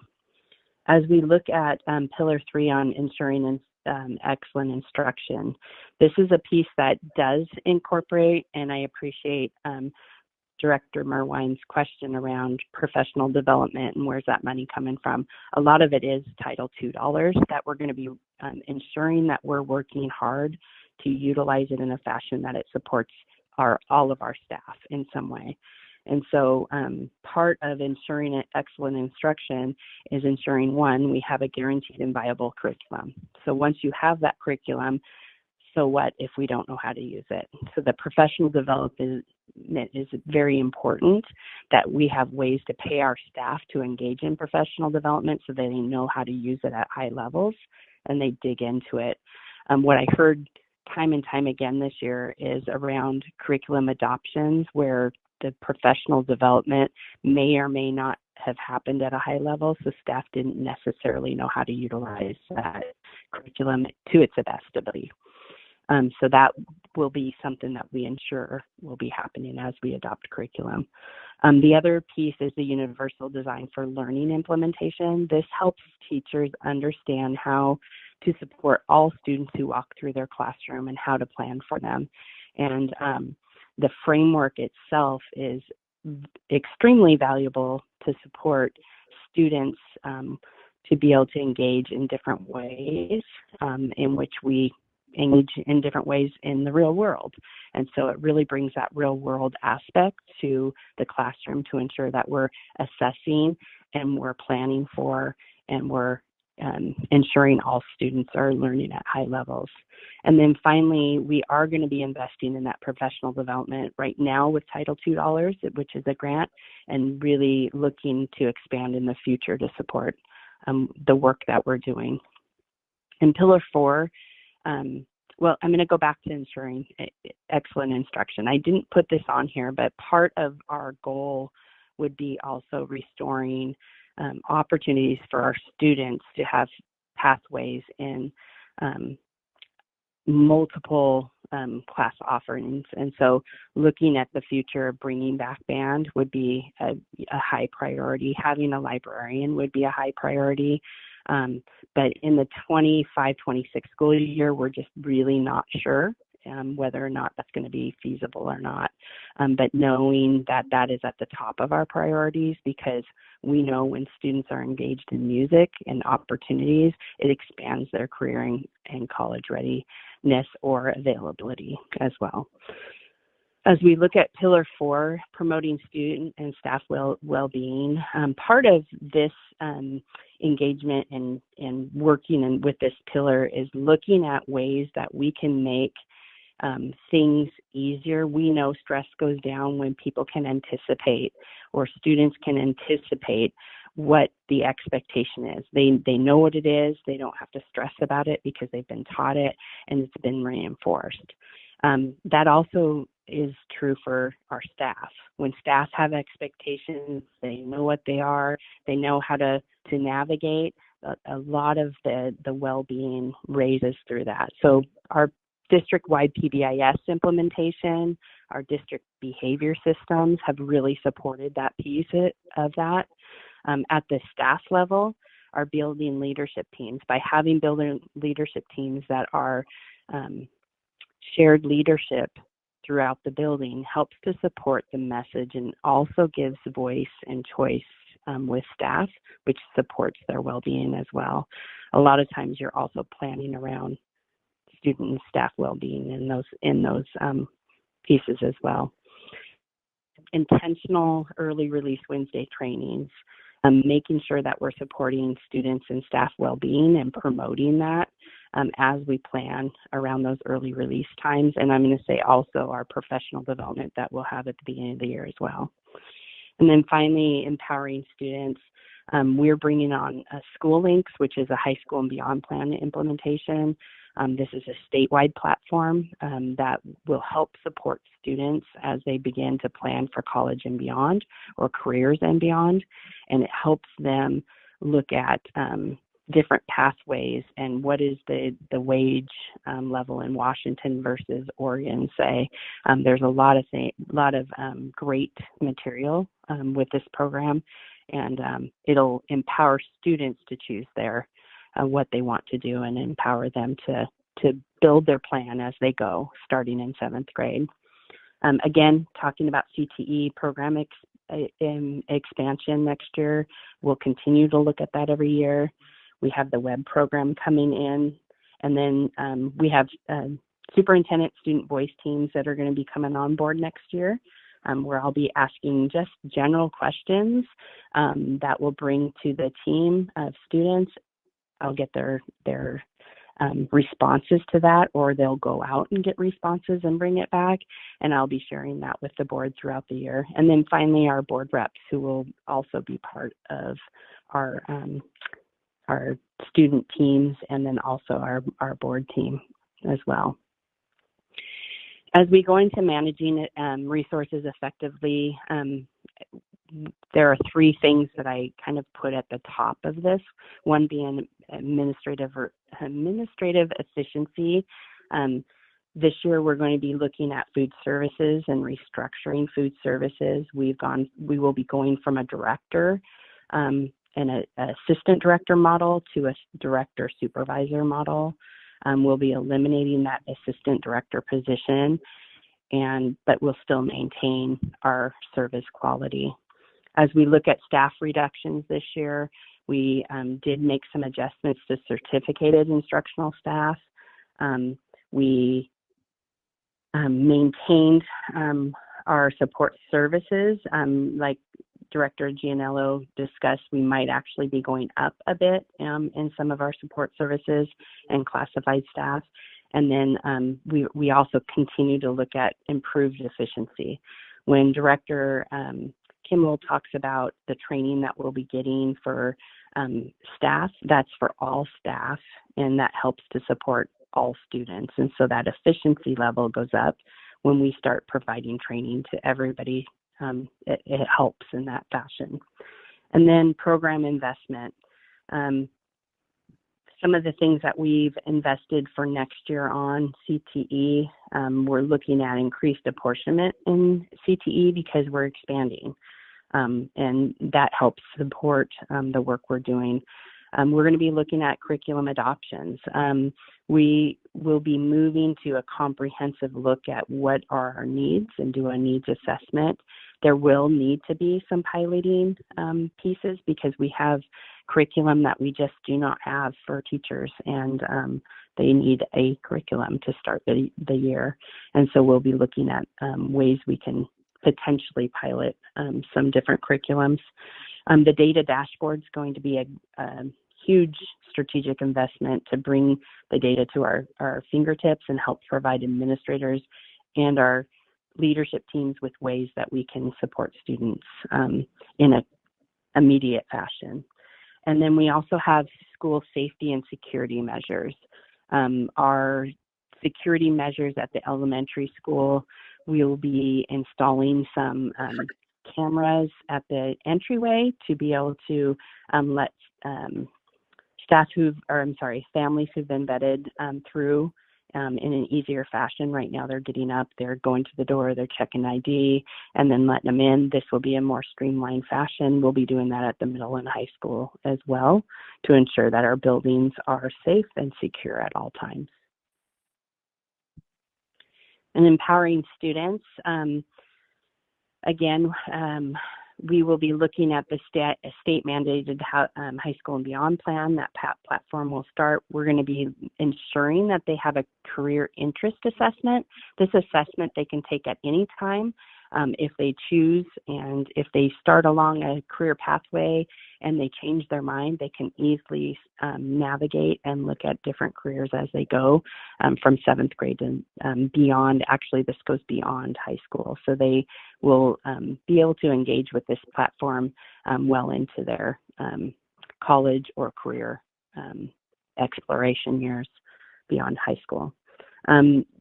Also, it does some personalized graduation planning. So they go on there, they actually look at the credits they need, what direction they want to go into. They can plug in the courses they have, and it's interactive. So it's going to ensure that they're on the right track for the area that they're wanting to go, instead of sometimes students find a class or cannot find a class that meets their needs, and then they have to pivot. This will ensure that they're pivoting in the place that matches their needs instead of the system's needs. As far as college, they have exploration tools, which are extremely relevant. They're on-time data. It'll show tuition. It will show them how to apply for grants and scholarships. It will let them explore different colleges for different purposes and what those colleges offer in real time. It also has a family engagement portal for that, so families can get on there, help. They can engage with their student, with the colleges, but also they can see what their students are doing as far as their high school and beyond plan. And then one of the things that where I'm coming from, because we use this platform, that was most exciting was that students can engage with industry partners and make connections before they graduate.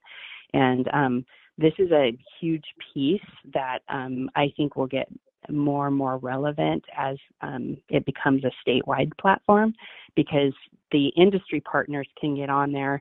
They can put down their wages. If they if they have job openings, they can actually post in here, and students can look at ways that they can connect with those partners and get apprenticeships right out of high school. As far as student opportunities, again, I've gone over this. We're increasing our opportunities for success. We have our web transition and leadership program. We have CTE offerings at middle and high school that we're expanding on. We're doing a lot more with student leadership and development. I know Principal McColl just received an award as well from, I believe, AWSL, and we're looking forward to what does that mean for our student leadership program, and then also college and career readiness courses. As we look at belonging and connectedness, which ties back to my other presentation around attendance, you know, students, when they're there, when they're at school, the research shows they're feeling more connected and belonging. So we're going to continue to increase opportunities for students to succeed. We're going to be connecting with them, enhancing our offerings, making sure that those transition periods, both at the middle school and high school, there's ways that they can connect and get support along the way. The high school and beyond platform will help with that as well. And then we'll continue working with student leadership development that helps with, you know, just that self-efficacy and that commitment from students that they can make a difference in their own life, and it doesn't take others to help, but people supporting them can help them along the way as well. And then finally, the college and career readiness courses that we're offering. And ensuring excellent instruction. Part of this, and this is near and dear to me, is just making sure, part of Hattie's work, who I quoted earlier in my presentation, is how important a guaranteed and viable curriculum is. We are not curriculum writers, nor would I want to be. And when we task our staff who are already working hard to plan daily lessons with also writing curriculum, it's not effective, and it has shown that really there's a decrease in student learning in some way or another. So it's really important that we begin curriculum cycle development that we look at our needs assessment. We look at all areas, not just academic, but our social and emotional learning, and making sure that we're instructing students on all levels. And then once we have that curriculum, that we're aligning it and implementing it, and then taking data and making decisions around how well is it working or not. As we look at targeted professional development, all of this that we're bringing on board next year, the data dashboard, the UDL, the equity-centered implementation, and the differentiation that the UDL will help support, it's all going to help support increased student engagement, but also student achievement. As we look into next year as well, the data-driven decisions that we're going to be implementing will also have the support with frameworks. And so we'll have common frameworks, we'll have common formative assessments that will align to those priority standards. As we know, the state of Washington and the state in general has a lot of standards that we have to teach to. And a lot of times by focusing on priority standards and ensuring certain ones we teach to mastery, while other ones, I'll call it, we dip students' toes in them and continue forward because we know they come back around. It's important for the teachers to understand those cycles and how and where to stop and pause for mastery versus dip toes in there. All of that will help. We also will have targeted data cycles of instruction. So how well is our instruction impacting all students, not just students who are struggling, but students who are advanced as well? Because as we know, we're really great about trying to grow students 1 year within a year. And we do really well with our average students of doing that. But sometimes we don't focus enough on our advanced students, and they're not growing that year within a year. And so that's going to be really important that we're looking at our advanced students as well as our students who are behind. And the students that are below grade level, we need to be looking at growing them more than a year within a year. And so we'll be touching on that as well. And then as we have our curriculum, we will also have those frameworks that will align both horizontally. So if I teach 5th grade and another teacher teaches 5th grade, we know what we're teaching and we're on pace with one another, but also vertically. How does this lend to 6th grade if I'm a 5th grade teacher? And what have they already been taught in 4th grade? And so that's really important as well. And then along with that, we know that vocabulary and common vocabulary is super important. And so ensuring that we have common vocabulary that we're utilizing across different core curriculums. So as we move forward together, my priority is always that our budget reflects our values. And for me, students should be first in our budget. So as we're looking at next month, adopting a budget, I asked the board to ask great questions around where are the students in this budget. It's important to me that every budget decision prioritizes student learning, growth, and our future success. I would also like to ensure that we have educational equity, that we're looking at resources allocated to ensure all students have access to high quality instruction. And when I say all, that means all. So how are we supporting all learners? And part of that is through UDL and bringing on that framework. The third piece in our budget that I'd like to ensure that it reflects is accountability. I want to continue to make sure that we have transparent processes and measurable outcomes to guide our financial decisions. And so as we make decisions, we are ensuring that we're communicating those to everyone.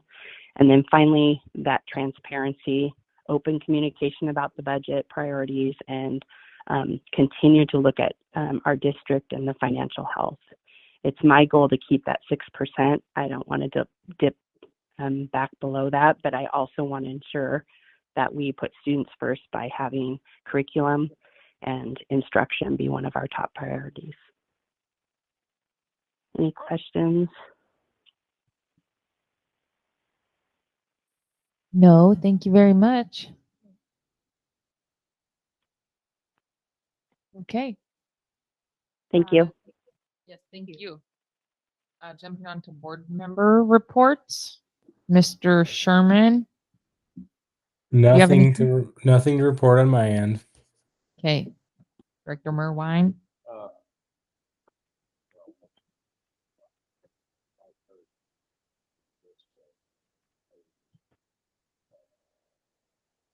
Okay. Mhm. Mhm. Thanks. Director Pereira.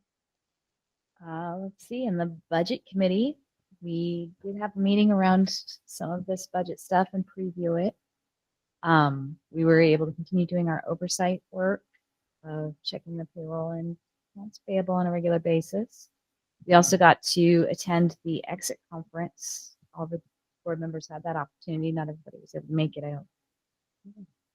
Anyway, it was interesting. It was great to hear from the state auditor's office that overall we are still in great shape, and all the areas that they looked at, there was nothing to report or easily remedied issues. So, on our policy side of things, we talked about a little bit more untangling and some of the policies that we'll be bringing tonight.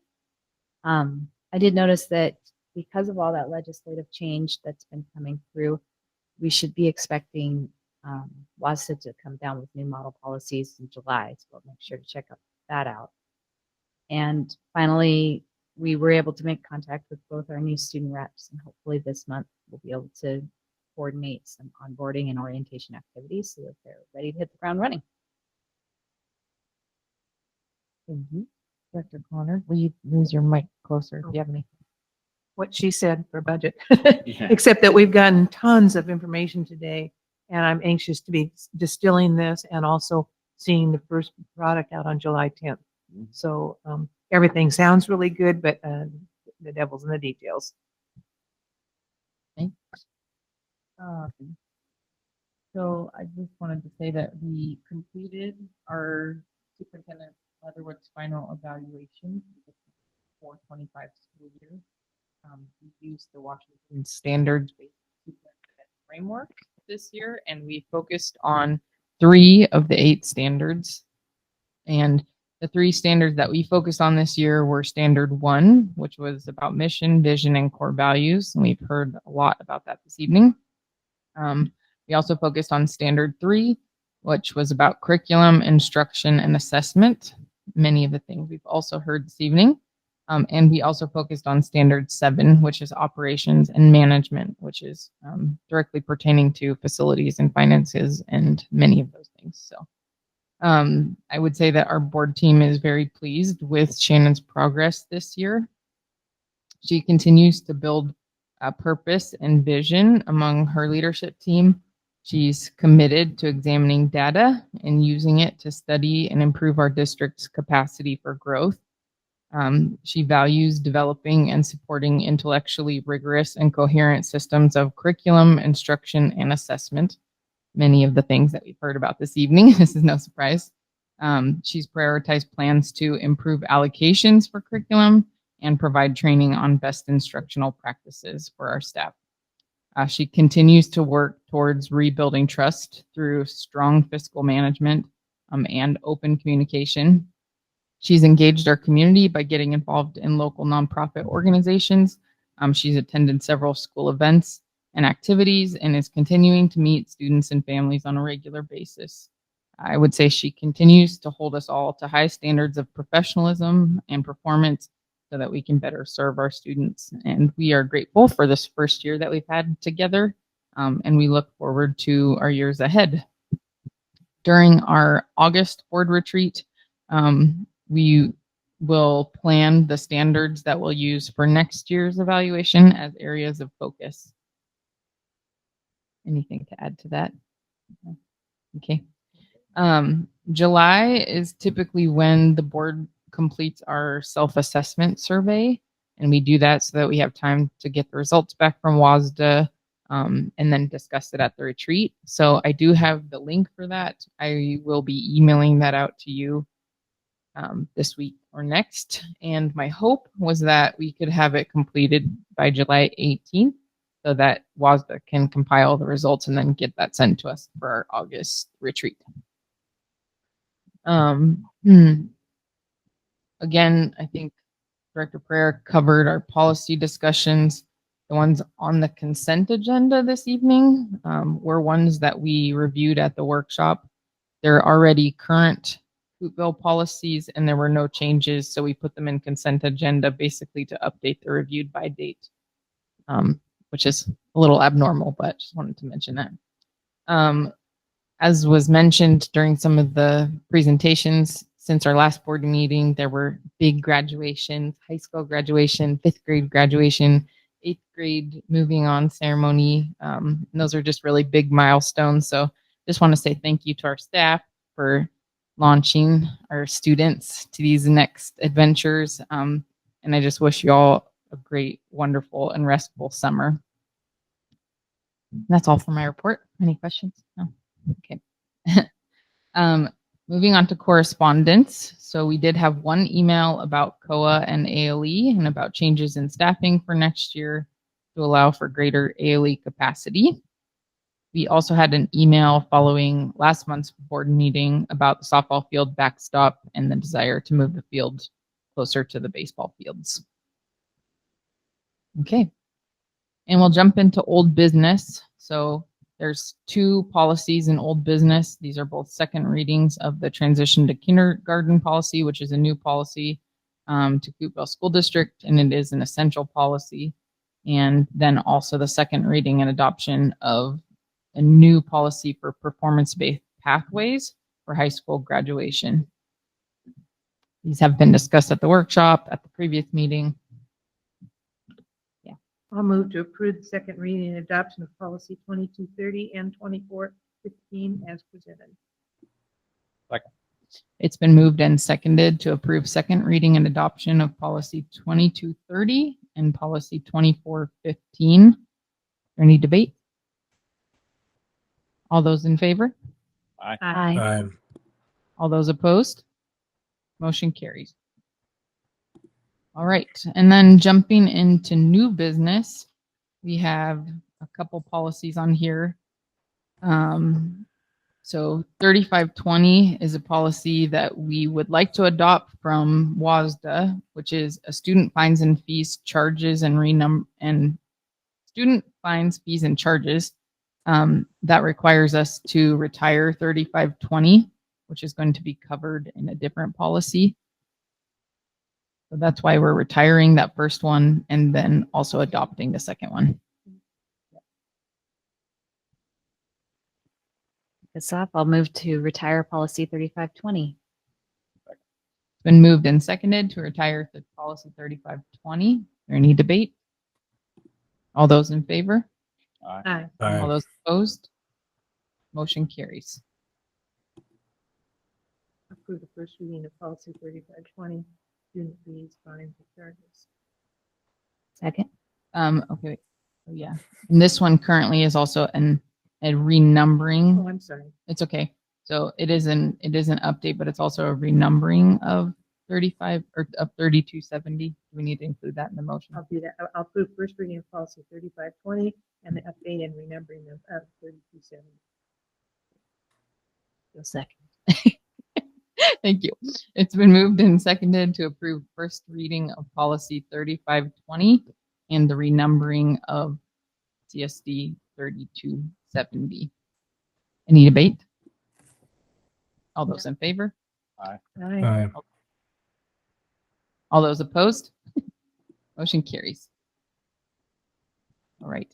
And then along with the first reading of 3520, there was also an updated fines list, which was included, fines and fees list, which was included in the consent agenda.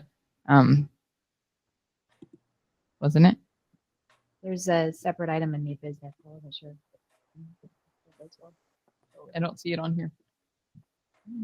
I thought we had it on. We don't have it on here. the fines and fees list. It was on the board, but it was. It's on me. It's in new business. item I'm just E. saying it's in new business. Fees.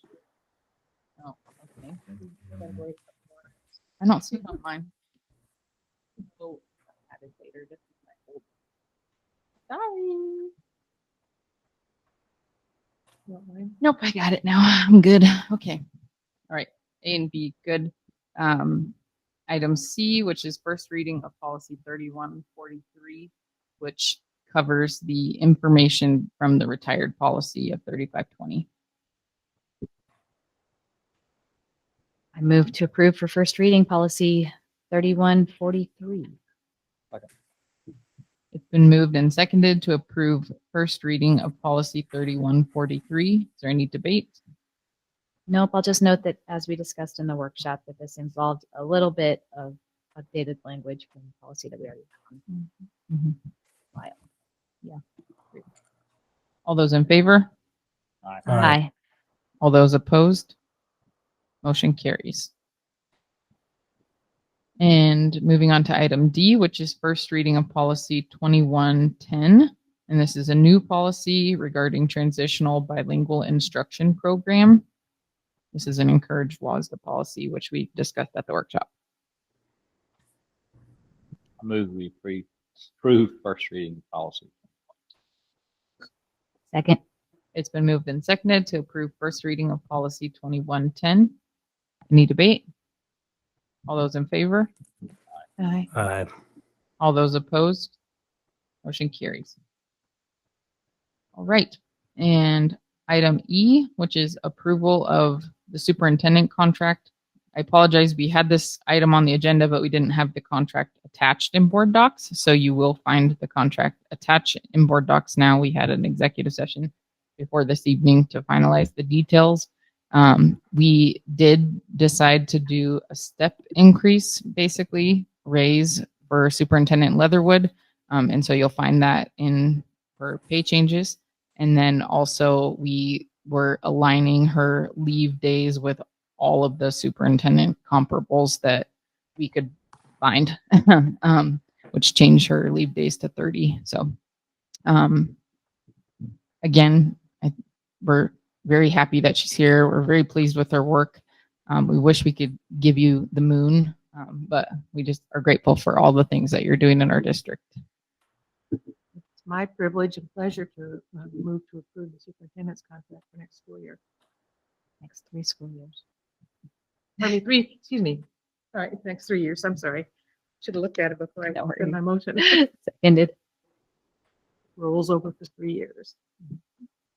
Did you second? I did. Thanks. It's been moved and seconded to approve the superintendent contract for 2025 through 2028. Is there any debate? All those in favor? Aye. All those opposed? Motion carries. I don't know why I say opposed when I know that you all said yes. So, Always have to say opposed. all right. Have to say all right, it. moving on to the last item of new business, which is approval of activity fees. These are not new fees in the district. These are not new charges that have been occurring for the past several years.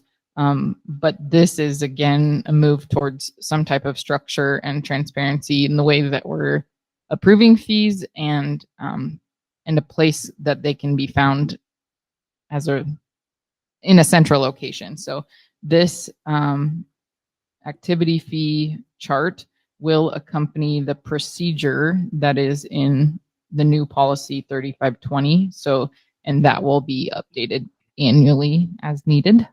But we discussed this at workshop. Yeah, I appreciated that this is something that was included when we made the update on the policy. And so I'll move to approve the activity fee as presented. Second. It's been moved and seconded to approve the activity fees as presented. Any debate? All right, all those in favor? Aye. All those opposed? Motion carries.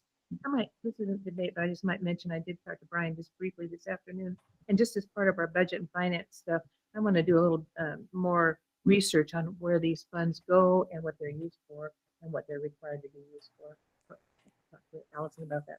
We'll bring it up at a future workshop. meeting. Yeah, and one of the things we did discuss at workshop was potentially adding just a third column to that sheet to just say where the funds go, whether it's ASB, whether it's general fund or whatever. And I think that would be pretty doable. Yeah. hmm Okay. Thanks for hanging out. Meeting adjourned. Thank you.